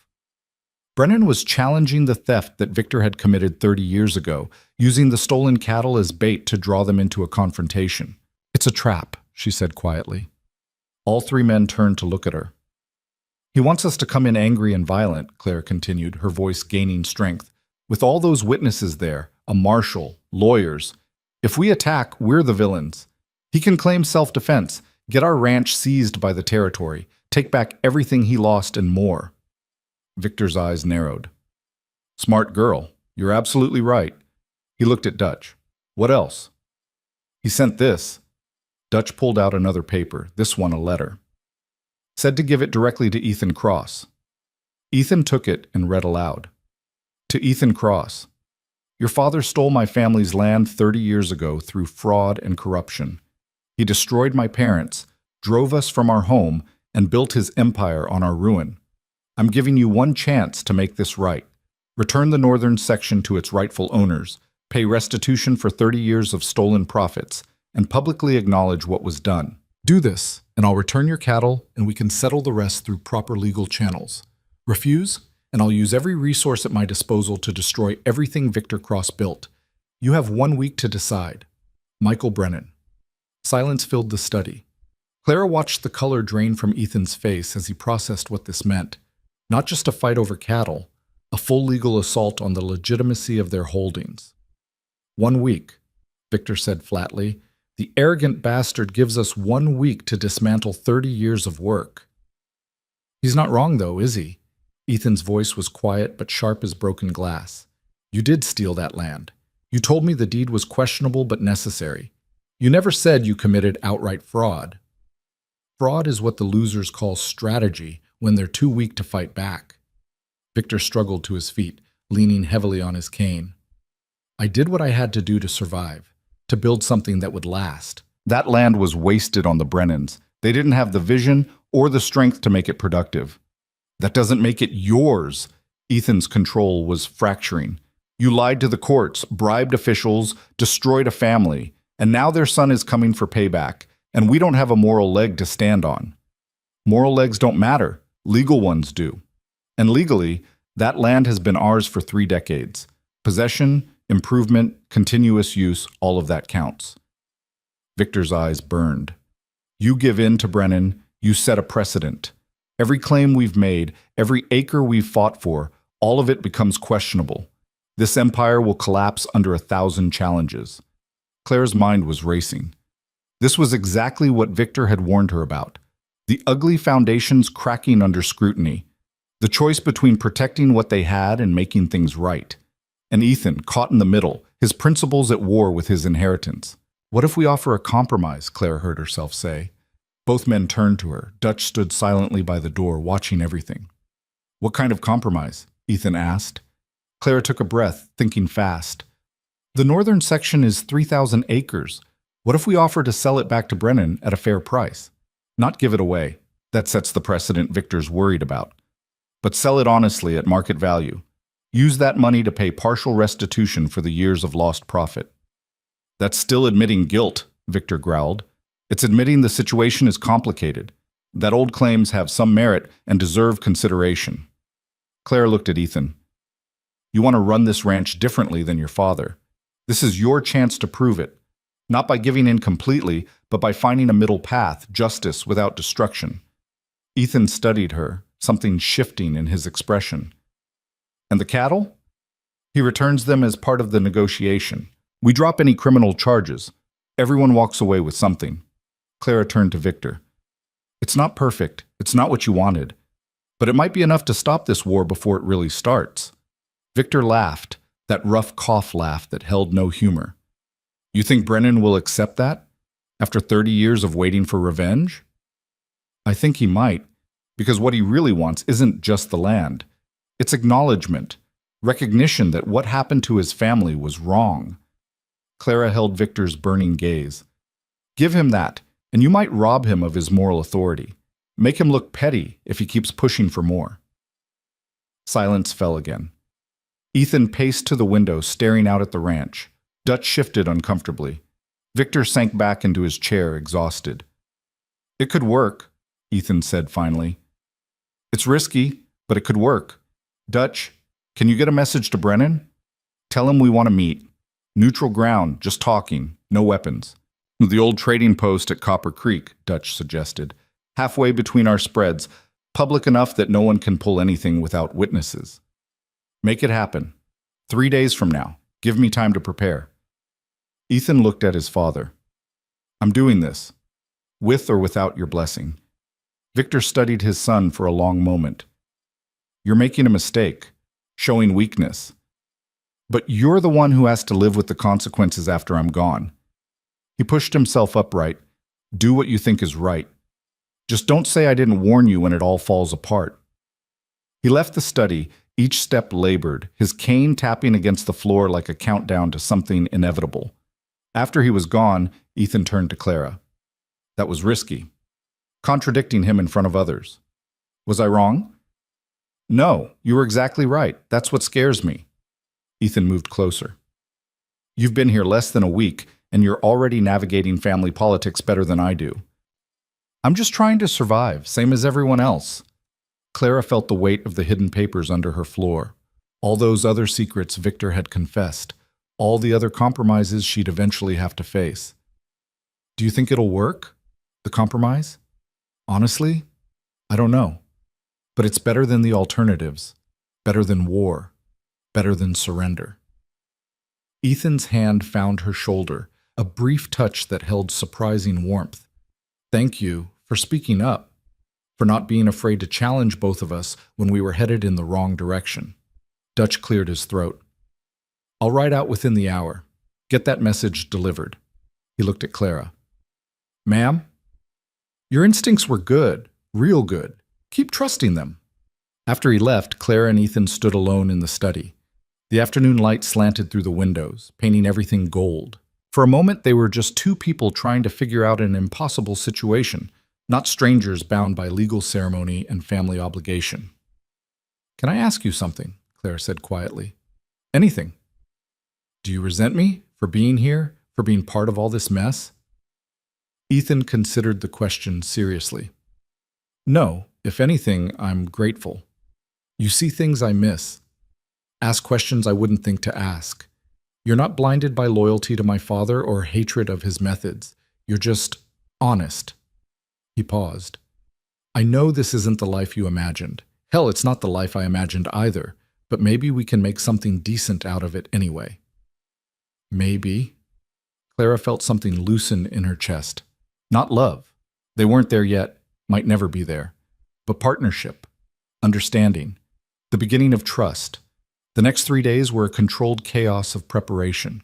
Ethan spent hours crafting the proposal to present to Brennan, calculating fair prices, researching precedents for similar settlements. Clara worked with Ruth to keep the household running smoothly while half the men were on high alert. And Victor stayed in his room, drinking too much and saying nothing, his silence more ominous than his rage. The night before the meeting, Clara couldn't sleep. She stood at her window watching the ranch under moonlight, thinking about the papers hidden beneath her floor. She should read them, should know what other secrets Victor was keeping, but part of her was terrified of what she'd find. A soft knock at her door made her turn. "Come in." Ethan entered, looking as exhausted as she felt. Couldn't sleep either. Too much thinking. Same. He crossed to stand beside her at the window. "Tomorrow changes everything, one way or another. Are you ready?"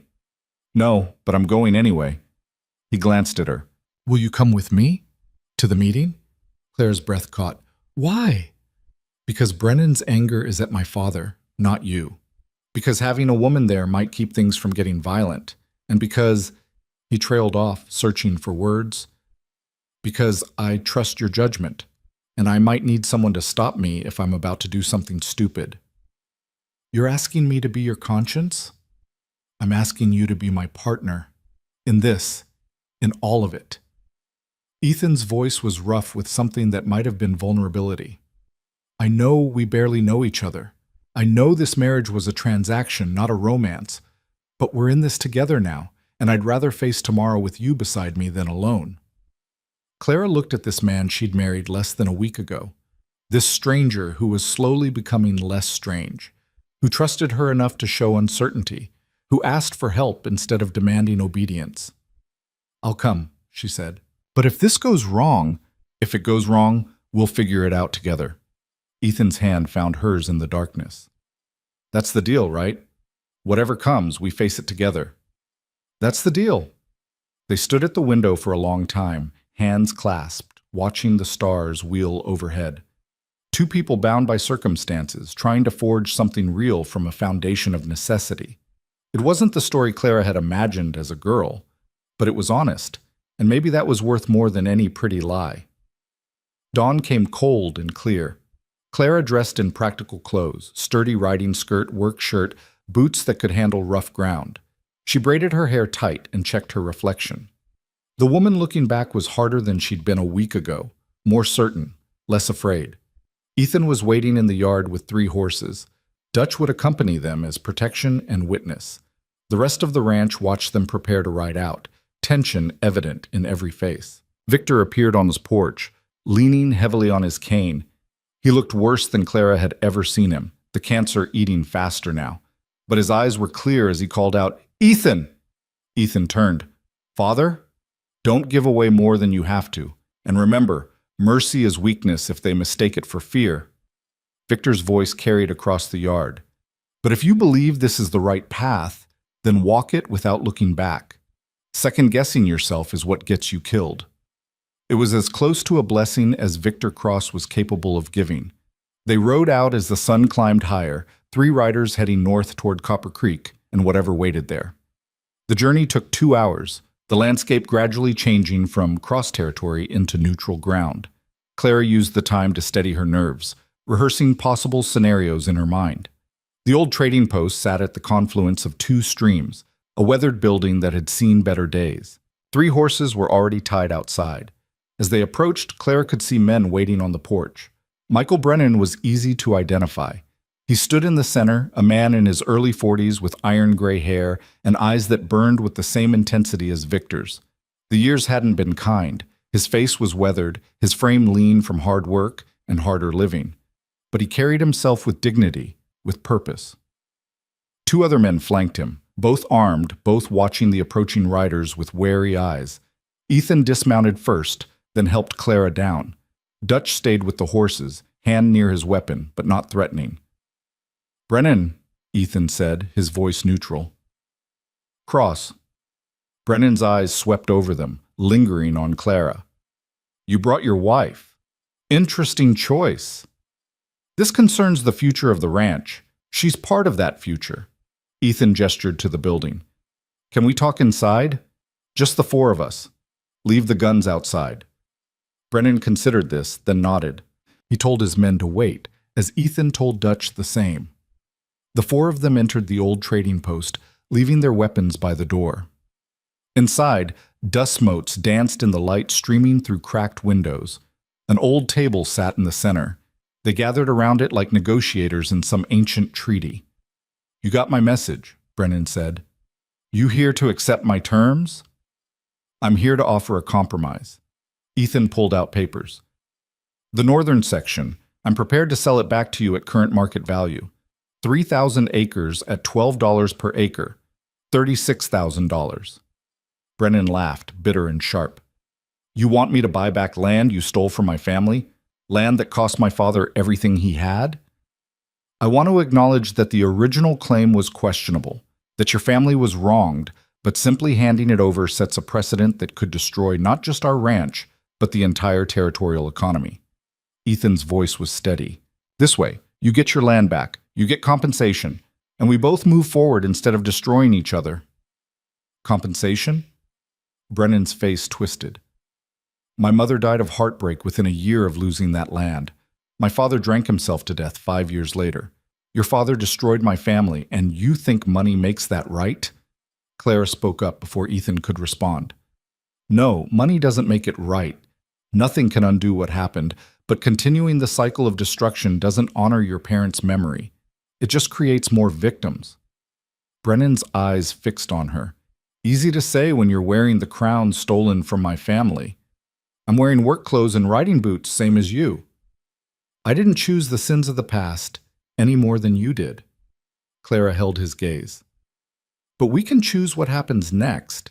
We can choose to build something better than what came before. Or we can burn it all down and leave nothing but ashes for the next generation. The next generation. Brennan's voice was hollow. I have a son, 14 years old. You know what I've been teaching him? That the Cross family are thieves and liars. That Victor Cross destroyed us and got away with it. That when I die, he should continue the fight. He looked at Ethan. Is that what you want? This feud lasting another 30 years? Another generation growing up with hatred instead of hope? No, Ethan said quietly. I don't want that. I want to break the cycle. I want to run this ranch honestly, build something that doesn't require lies to sustain it. But I can't do that if you destroy us before I get the chance. Brennan was silent for a long moment. His hands, calloused and scarred like Clara's, gripped the edge of the table. If I accept this, he finally said, it's not forgiveness. It's not reconciliation. It's just stopping the bleeding before we both die from it. That's all I'm asking for. Ethan pushed the papers across the table. Read it over. Think about it. You have witnesses and lawyers staying at your ranch. Have them review it. If the terms are fair, if it's a genuine offer, then maybe we can end this without more blood. Brennan took the papers but didn't look at them. And Victor? He agreed to this? My father is dying. In 6 months, maybe less, he'll be gone. And when he is, I'll be running this ranch my way. This is the first step. Ethan's voice was firm. I can't undo what he did. I can't bring back your parents or give you back the years you lost. But I can try to make the future different than the past. Clara watched Brennan's face, saw the war raging behind his eyes, rage versus reason, justice versus practicality, the satisfaction of destruction versus the hope of something better. I'll review it, Brennan said finally. Have my lawyers look it over. If it's genuine, if the numbers are fair, I'll consider it. He stood. But understand, I'm not doing this for you. I'm doing it for my son, so he can inherit land instead of a vendetta. That's all I'm asking. Ethan stood as well, offering his hand. Brennan stared at it for a long moment, then took it. The handshake was brief, firm, holding no warmth but carrying the weight of possibility. They walked out together. Brennan mounted his horse and turned back one last time. The cattle. I'll return them within the week, regardless of how this negotiation goes. They were never the point, just bait to get your attention. I know, Ethan said. Brennan nodded once, then rode away with his men, dust rising behind them. Clara, Ethan, and Dutch stood watching them go. The sun had climbed to its zenith, heat bearing down merciless and bright. "You think he'll accept?" Dutch asked. "I think he'll seriously consider it. That's more than I hoped for." Ethan turned to Clara. "Thank you. What you said about breaking the cycle, that landed. It was true. That's why it landed." Clara moved to her horse. "Now we just have to hope he makes the right choice." They rode back toward the Cross Ranch, the landscape shimmering in the heat. Clara felt the weight of what they'd just done settling over her. This wasn't victory. It wasn't even peace. It was just the possibility of something other than war. But in this harsh world where survival meant constant struggle, possibility was worth fighting for. When they arrived back at the ranch, Victor was waiting on the porch. His face was unreadable as they dismounted and approached. "Well?" he demanded. "He's considering it. Going to have his lawyers review the offer." Ethan met his father's gaze squarely. "It went as well as it could have." Victor studied them both, then nodded slowly. "Better than I expected. Maybe worse than I feared." He turned and made his painful way back inside, leaving them with that cryptic assessment. Ruth appeared with water and sandwiches. "How was it really?" "Terrifying," Clara admitted. "But honest, maybe that's enough." The next 5 days were an agony of waiting. The ranch hummed with nervous energy. Men worked their usual tasks, but kept weapons close. Everyone knew that Brennan's decision would determine the future of everything they'd built. Clara kept herself busy, but her mind was never far from the negotiation. She caught Ethan staring at nothing, clearly running through scenarios. Victor grew weaker, spending more time in his room, the cancer consuming him faster now. On the 6th day, a rider approached carrying Brennan's response. Ethan read it aloud in his father's study, Clara and Ruth present as witnesses. "I've had 3 lawyers review your offer. They confirm its fair market value. The terms are reasonable. My son asked me what I wanted more, the land or the vendetta. I chose the land. We have a deal. The cattle will be returned tomorrow. Deed transfer can proceed through proper legal channels. Michael Brennan." Silence filled the study. Then Victor started laughing, that rough cough laugh that shook his whole frame. "The bastard took it. The bastard actually took it. You did it, boy. You ended a 30-year war without firing a shot." Ethan sank into a chair, relief evident in every line of his body. "It's done. Really done. One war ended," Victor corrected. "But there'll be others. Always others. That's the price of empire." He looked at Clara. "You spoke well at that meeting. Brennan's letter mentioned it. Said your words about breaking cycles made him think. Made him remember his son." His smile was sharp. "You're learning fast. That's good. You'll need to." Clara felt the weight of his approval, knowing what it cost him to admit she'd been right. "Thank you." "Don't thank me yet. This was the easy one. The next challenges won't be solved with compromise and pretty speeches." Victor struggled to his feet. "But today you both did good. Real good." He made his way to the door, then paused. "Clara? A word. Alone." Ethan and Ruth left, exchanging glances. When they were gone, Victor closed the door and fixed Clara with those burning eyes. "The papers I gave you, have you read them yet?" Clara's heart hammered. "No." "Good. Don't. Not yet." Victor moved closer.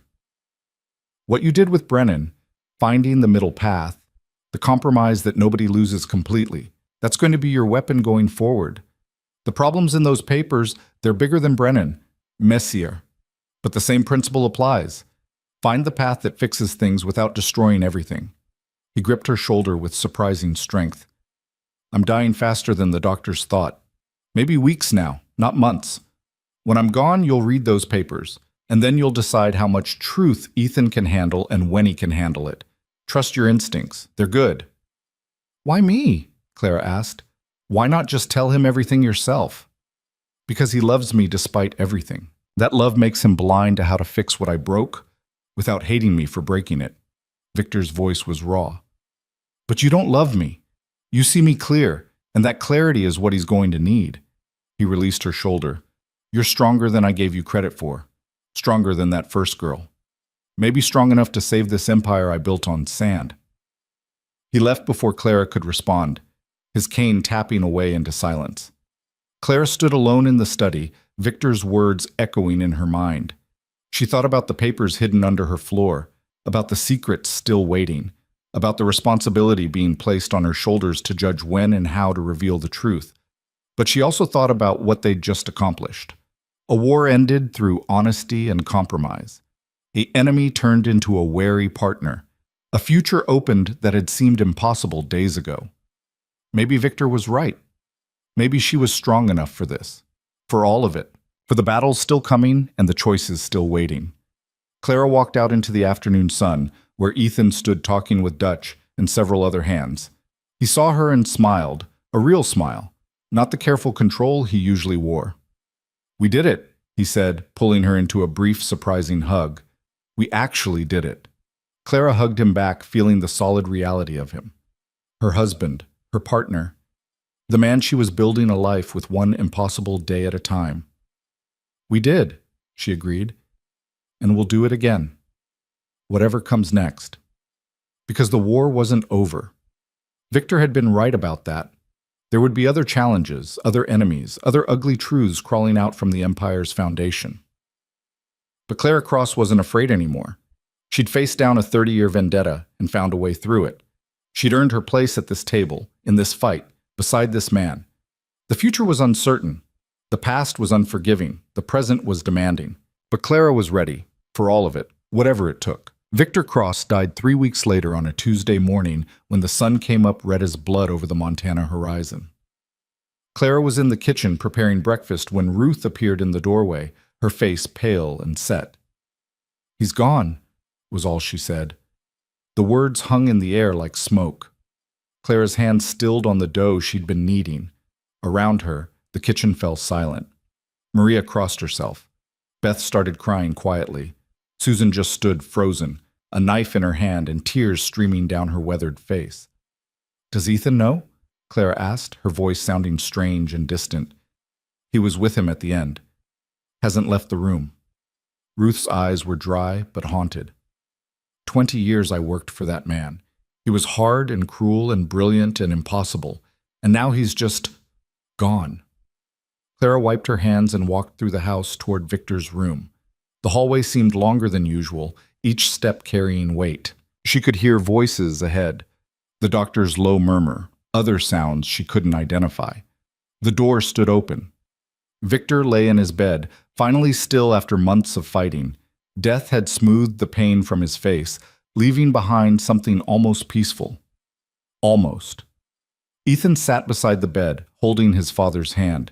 He looked up as Clara entered, and she saw everything in his eyes: grief, relief, fear, exhaustion. The complicated tangle of emotions that came from losing someone who'd been both anchor and albatross. "He went quietly," Ethan said. Opened his eyes, looked at me, said, "Don't let them destroy it," and then just stopped breathing. Clara moved to his side, placing her hand on his shoulder. "I'm sorry." "Are you?" Ethan's voice held no accusation, just honest curiosity. "You barely knew him, and what you did know wasn't exactly lovable. I'm sorry you lost your father. Even complicated fathers leave holes when they're gone." Clara squeezed his shoulder. "What do you need?" "I don't know." Ethan stood, still holding Victor's hand. "I should feel something more, shouldn't I? Sadness, loss. But all I feel is tired and scared of what comes next. What comes next is we bury him, we mourn him, and then we figure out how to run this ranch without him." Clara's voice was steady, even as her heart raced, because she knew what really came next. The papers hidden under her floor, the secrets Victor had made her promise to handle carefully. The funeral was held 2 days later. It seemed like half the territory showed up, some to pay respects, others to make sure Victor Cross was really dead. Enemies and allies stood side by side in uneasy truce, while the minister spoke words about eternal rest that seemed absurd, applied to a man who'd fought every moment of his life. Michael Brennan came, standing at the back with his hat in his hands. He caught Clara's eye once and nodded. Acknowledgement, not sympathy. The war between their families was over, but the peace was still too new for anything warmer. They buried Victor on a hill overlooking the ranch he'd built, a simple marker stating his name and years. No elaborate epitaphs. Victor would have hated flowery words anyway. After everyone left, after the house fell quiet and the ranch resumed its rhythm, Clara finally allowed herself to think about the papers. She'd managed to avoid them for 3 weeks, convincing herself she had time. But Victor's final words to Ethan echoed in her mind. Don't let them destroy it. That night, while Ethan dealt with lawyers and paperwork in the study, Clara retrieved the hidden documents. She sat on her bed with them spread before her, an oil lamp casting flickering shadows, and began to read. The first few pages confirmed what Victor had already told her, the Brennan land theft, complete with details about the bribed judge and forged surveys. But that was just the beginning. Water rights purchased through intimidation. 3 ranchers driven off their claims when they wouldn't sell. A partnership dissolved when Victor's business partner mysteriously disappeared, declared dead after 2 years, his share of the ranch quietly absorbed. Debts called in at strategic moments to force sales. Witnesses who changed their testimony after receiving midnight visits. Page after page of calculated cruelty, each decision defended in Victor's precise handwriting with cold logic. This was necessary. That was survival. Everything justified by the empire he was building. But worse than the crimes themselves were the ongoing complications. Land titles that could be challenged. Water agreements built on threats that could collapse under scrutiny. Partners' heirs who might discover the truth about their father's deaths. A web of corruption so intricate that pulling one thread could unravel everything. Clara read until her eyes burned and her head pounded. Then she read it all again, taking notes, understanding the full scope of what Victor had left them. He'd been right. Revealing all of this to Ethan at once would destroy him, would force him to choose between his principles and the livelihoods of hundreds of people who depended on the ranch, would turn him into either a martyr who sacrificed everything for honesty or a hypocrite who knowingly benefited from theft. But keeping it all hidden meant living with lies, meant building their future on foundations Clara now knew were rotten. She heard footsteps in the hallway and quickly gathered the papers. Ethan knocked softly before entering. "You're still awake," he said. "Couldn't sleep." Clara slid the papers under her pillow. "How are you holding up?" "The lawyers say the will is straightforward. Everything goes to me, no complications. The ranch is mine." Ethan sat on the edge of the bed, exhaustion evident in every line of his body. Mine to run, mine to protect, mine to potentially destroy with one wrong decision. "You won't destroy it." "How do you know?" Ethan looked at her. "What if I'm not strong enough? What if I make the wrong choices? My father built all this, and I could lose it through incompetence or idealism or just plain bad luck." Clara took his hand. "Your father built an empire on fear and force. You're going to build something better, something that doesn't require lies to hold it together. That's harder. That takes more strength, not less. And if it falls apart anyway, then we'll rebuild, together." Clara meant it. Despite everything she'd just read, despite knowing the poison roots of this empire, she believed in what Ethan wanted to create. Believed they could transform something corrupt into something honest. But it would require strategy, timing, the careful revelation of truths in ways that allowed for healing rather than destruction. Ethan squeezed her hand. "I don't know what I did to deserve you, but I'm grateful you're here." After he left, Clara retrieved the papers and read through them one final time. Then she made her decision. She would tell Ethan the truth, but not all at once, not in a way that forced impossible choices. Instead, she'd address each problem as it arose, giving him the information he needed when he needed it, building trust and partnership while slowly transforming the ranch's foundation from corruption to honesty. It wasn't perfect. It meant more lies in the short term, but it might save everything in the long run. The first test came 3 weeks after the funeral. A lawyer arrived from Denver representing the estate of James Hutchinson, Victor's former business partner who disappeared 25 years ago. The man's grandson had discovered old documents suggesting foul play in his grandfather's death and wanted the partnership agreement investigated. Ethan was ready to cooperate fully, open every record, prove they had nothing to hide. Clara knew from Victor's papers that full transparency would reveal everything, the threatened partner, the convenient disappearance, the questionable death declaration. Before we do that, Clara said carefully, let me look at what we have. Make sure we understand the full situation. She spent 2 days going through records, finding the evidence of Victor's intimidation buried in ledgers and correspondence. Then she went to Ethan with a proposal. The grandson has a legitimate grievance. His grandfather was pushed out unfairly, but the ranch was legally transferred before the disappearance. That part was done properly, if not ethically. Clara spread the documents on Ethan's desk. We can fight this in court, drag it out for years, spend a fortune on lawyers. Or we can offer a settlement. Pay the grandson what his grandfather's share would be worth today, acknowledge the partnership was dissolved unfairly, and move forward. That's a lot of money, Ethan said, studying the numbers. It's justice. Expensive justice, but justice nonetheless. Clara met his eyes. Your father wronged this family. You have the chance to make it right. Isn't that what you wanted? To run this place differently? Ethan was quiet for a long moment. You think we should just pay them off? Admit guilt? I think we should acknowledge past wrongs and compensate fairly. That's not the same as admitting criminal guilt. We don't have proof of what actually happened to James Hutchinson, but we can acknowledge the business dealings were questionable and make financial amends.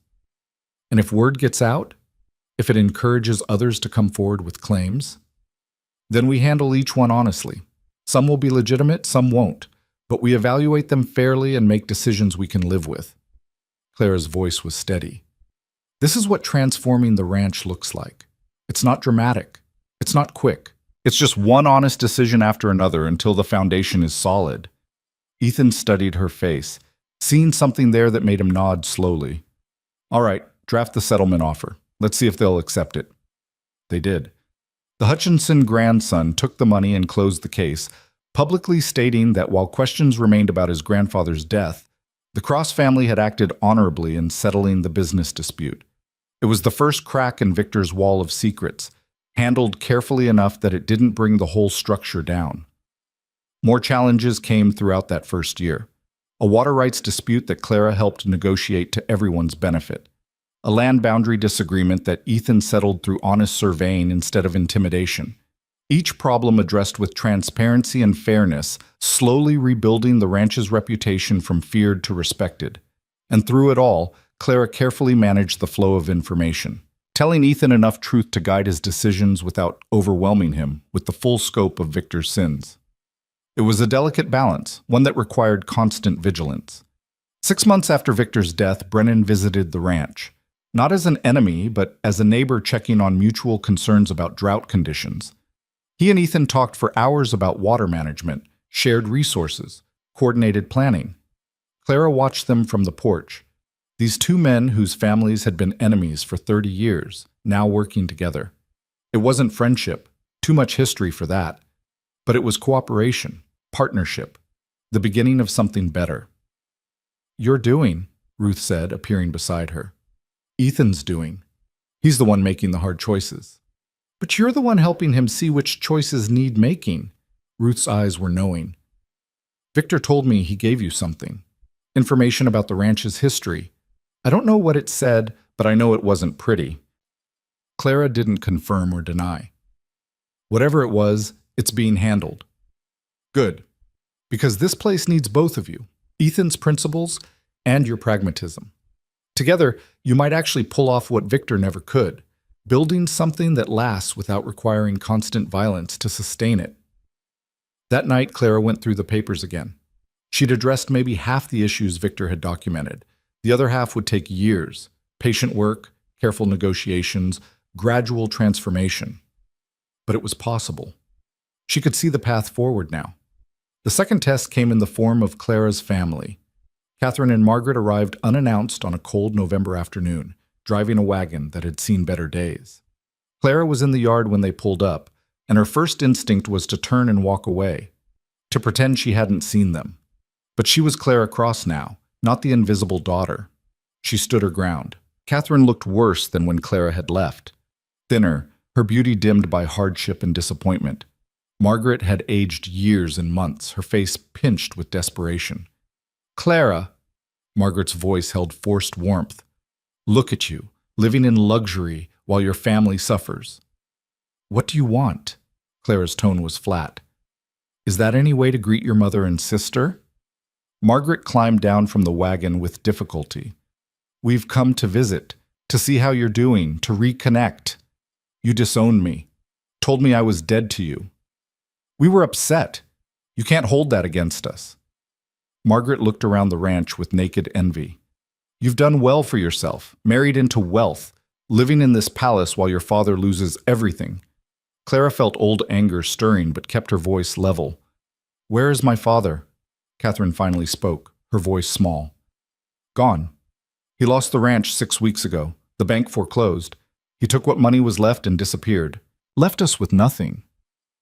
So you came here looking for charity? We came here looking for family. Margaret's mask cracked. You're my daughter. You owe us support. I owe you nothing. Clara's words were cold as winter ice. You made it very clear what I was worth to you. A disappointment. A burden. Someone to hide when important people visited. That's not fair. It's absolutely fair. You sold Catherine like livestock and were furious when the buyer chose me instead. You never wanted me. You just want my money now that you're desperate. Ethan emerged from the barn, alerted by the raised voices. He took in the situation with a glance and moved to Clara's side. Problem? These are my stepmother and sister. They were just leaving. Margaret's eyes widened, seeing Ethan. Mr. Cross, what a pleasure to finally meet you properly. I'm sure Clara's told you all about us. We're so close, such a loving family. Clara told me you disowned her the day we married, Ethan said quietly. So I'm curious what brings you here now. The naked contempt in his voice made Margaret take a step back. Catherine started crying, those same theatrical sobs Clara remembered from childhood. Please, Catherine whispered. We have nowhere else to go. Father left us with nothing. We'll starve. Clara looked at her sister, this beautiful, useless girl who'd been raised to be ornamental and nothing more. She felt pity mixed with anger. Catherine was a victim of their father's choices as much as Clara had been, just a different kind of victim. There's a boarding house in town, Clara said. Mrs. Chen runs it. She employs women who need work, cleaning, cooking, mending. It's honest labor for honest pay. She pulled money from her pocket. This will cover 2 months' room and board. After that, you'll need to support yourselves. Support ourselves? Margaret's voice rose in outrage. We're not servants. We're your family. No, you made it clear I'm not your family, but I'm not cruel enough to let you starve. Clara pressed the money into Catherine's hand. Take it or leave it, but this is the only help you'll get from me. Catherine took the money with shaking hands. Thank you, she whispered. I'm sorry for everything. You deserved better than we gave you. It wasn't much. It didn't undo years of casual cruelty and deliberate dismissal, but it was honest, and Clara heard the truth in her sister's voice. Margaret huffed and protested and made threats about going to the territorial authorities. But she took the money too because desperation trumped pride. They left as the sun was setting, their wagon rattling back toward town. Clara watched them go, feeling something inside her finally settle. The old wounds weren't healed, maybe they never would be, but they'd stopped bleeding. You were generous, Ethan said. I was practical. If I'd turned them away completely, they'd have kept coming back or caused problems out of spite. This way, they have a chance to build new lives. Whether they take it is up to them. And if they squander it and come back asking for more, then I'll say no, but at least I'll know I gave them a fair chance.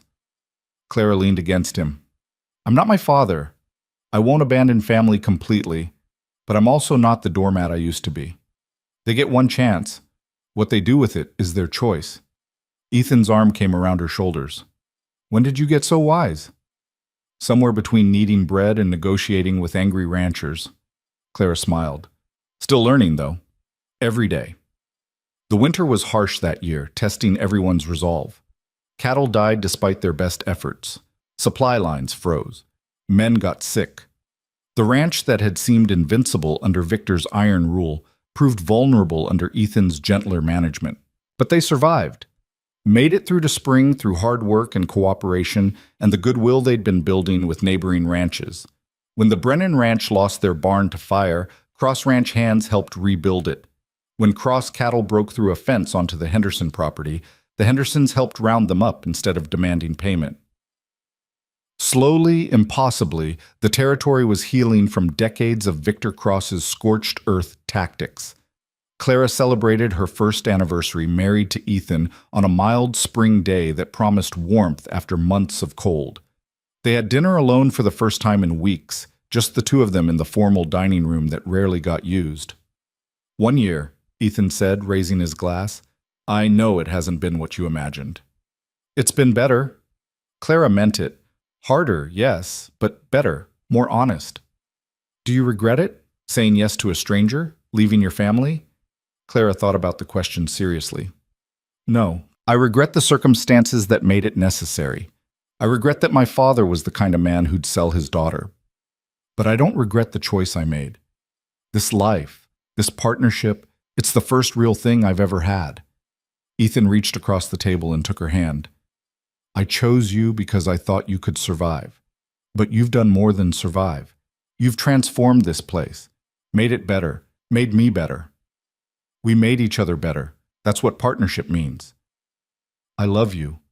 The words came out simple and honest. I don't know when it happened, somewhere between that first day and now. But I love you, Clara Cross. Clara's breath caught. They'd never spoken about love, had built their marriage on respect and honesty and shared purpose. But hearing the words now, she realized she felt the same. I love you too, she said. Even though you chose me because I looked like I could work like an ox. Ethan laughed, real and warm. Best decision I ever made. That night, lying in bed with her husband sleeping beside her, Clara retrieved the papers one final time. She'd addressed most of the major issues now. The remaining problems were smaller, manageable over time. The empire Victor had built on blood and lies was slowly transforming into something that could stand on honest foundations. She took the papers downstairs to the study fireplace and fed them to the flames one by one, watching 30 years of secrets turn to ash. Some of Victor's sins would never be fully addressed. The bodies were buried too deep, the trails too cold. But the living could be compensated. The ongoing corruption could be stopped. The future could be different than the past. When the last page caught fire, Clara felt something lift from her shoulders. The burden Victor had placed on her was gone. What remained was just the work itself, the daily effort of running a ranch honestly, treating people fairly, building something worth inheriting. She returned to bed and curled against Ethan's warmth. Tomorrow would bring new challenges, always did, but they'd face them together, as partners, building a legacy that didn't require lies to sustain it. 2 years after Victor's death, Clara stood on the hill overlooking the ranch with Ruth beside her. Down below, cowboys worked cattle in the corrals. Smoke rose from the cookhouse. Children played between buildings. The whole vast machine hummed with organized purpose. He'd be proud, you know, Ruth said quietly. Victor, of what you've both built. I'm not sure about that. We've undone a lot of what he fought to create. No, you've refined it, taken the good parts and discarded the rot. That's what he wanted, even if he didn't know how to say it. Ruth gestured to the ranch below. This is what he tried to build, a legacy that would last. He just went about it the wrong way. You and Ethan are fixing his mistakes while preserving his dream. That's the greatest tribute you could give him.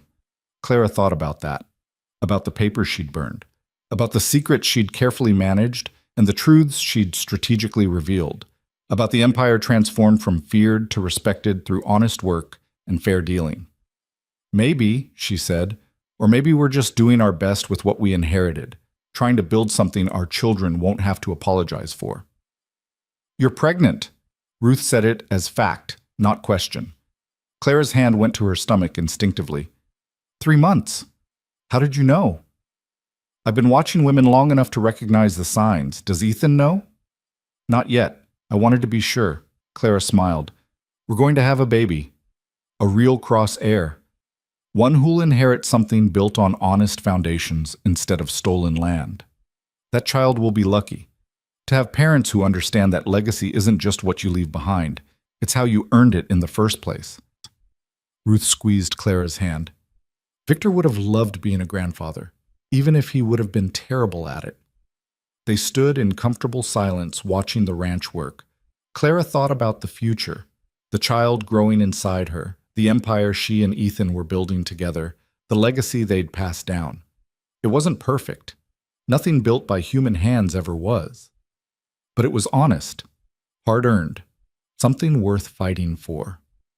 3 years after arriving at the Cross Ranch as an invisible daughter sold by a desperate father, Clara Cross stood as co-leader of an empire transformed, not through violence or intimidation, but through patience, honesty, and the courage to face ugly truths and make them right. She'd been chosen because she looked like she could survive, but she'd proven she could do more than survive. She could build, transform, create something better than what came before. The sun climbed higher, painting the Montana landscape in shades of gold. Cattle grazed on land now honestly held. Ranch hands worked for fair wages under reasonable conditions. Neighboring ranches cooperated instead of competed. The whole territory was healing from decades of Victor Cross's scorched earth empire building. And at the center of it all stood Clara, tall, strong, scarred, and absolutely unbreakable. The woman nobody chose. The daughter nobody wanted. The bride selected for her capacity to endure. She'd endured. But more than that, she'd conquered. Not through violence or cruelty, but through the quiet strength of persistence and the radical courage of honesty. Clara Cross, the name she'd earned, the legacy she was building, the future she was creating not just for herself but for the child growing inside her and all the generations that would follow. She wasn't the chosen daughter. She was the one who changed everything. And as the Montana sun climbed higher over the empire she'd helped transform, Clara smiled and placed her hand on her stomach, feeling the flutter of new life. A new beginning. A future built on foundations that would hold. The war was over. The empire was transformed. The legacy was secure. And Clara Cross, who'd started as nothing in everyone else's eyes, had become everything she needed to be. Not because anyone chose her, but because she chose herself. The story of the invisible daughter who became irreplaceable was complete, but the life she'd built was just beginning, and it would be honest, strong, and worth every sacrifice it took to create. In the harsh frontier where only the strong survived, Clara had proven something more important than strength. She'd proven that courage wasn't just endurance. It was the willingness to face ugly truths, make hard choices, and build something better than what came before. She'd rewritten the rules, changed the game, transformed an empire of blood and lies into something that could finally stand on honest ground. And as the day stretched before her full of work and possibility, and the future growing inside her, Clara Cross knew with absolute certainty that she was exactly where she was meant to be. Home. Finally, truly home.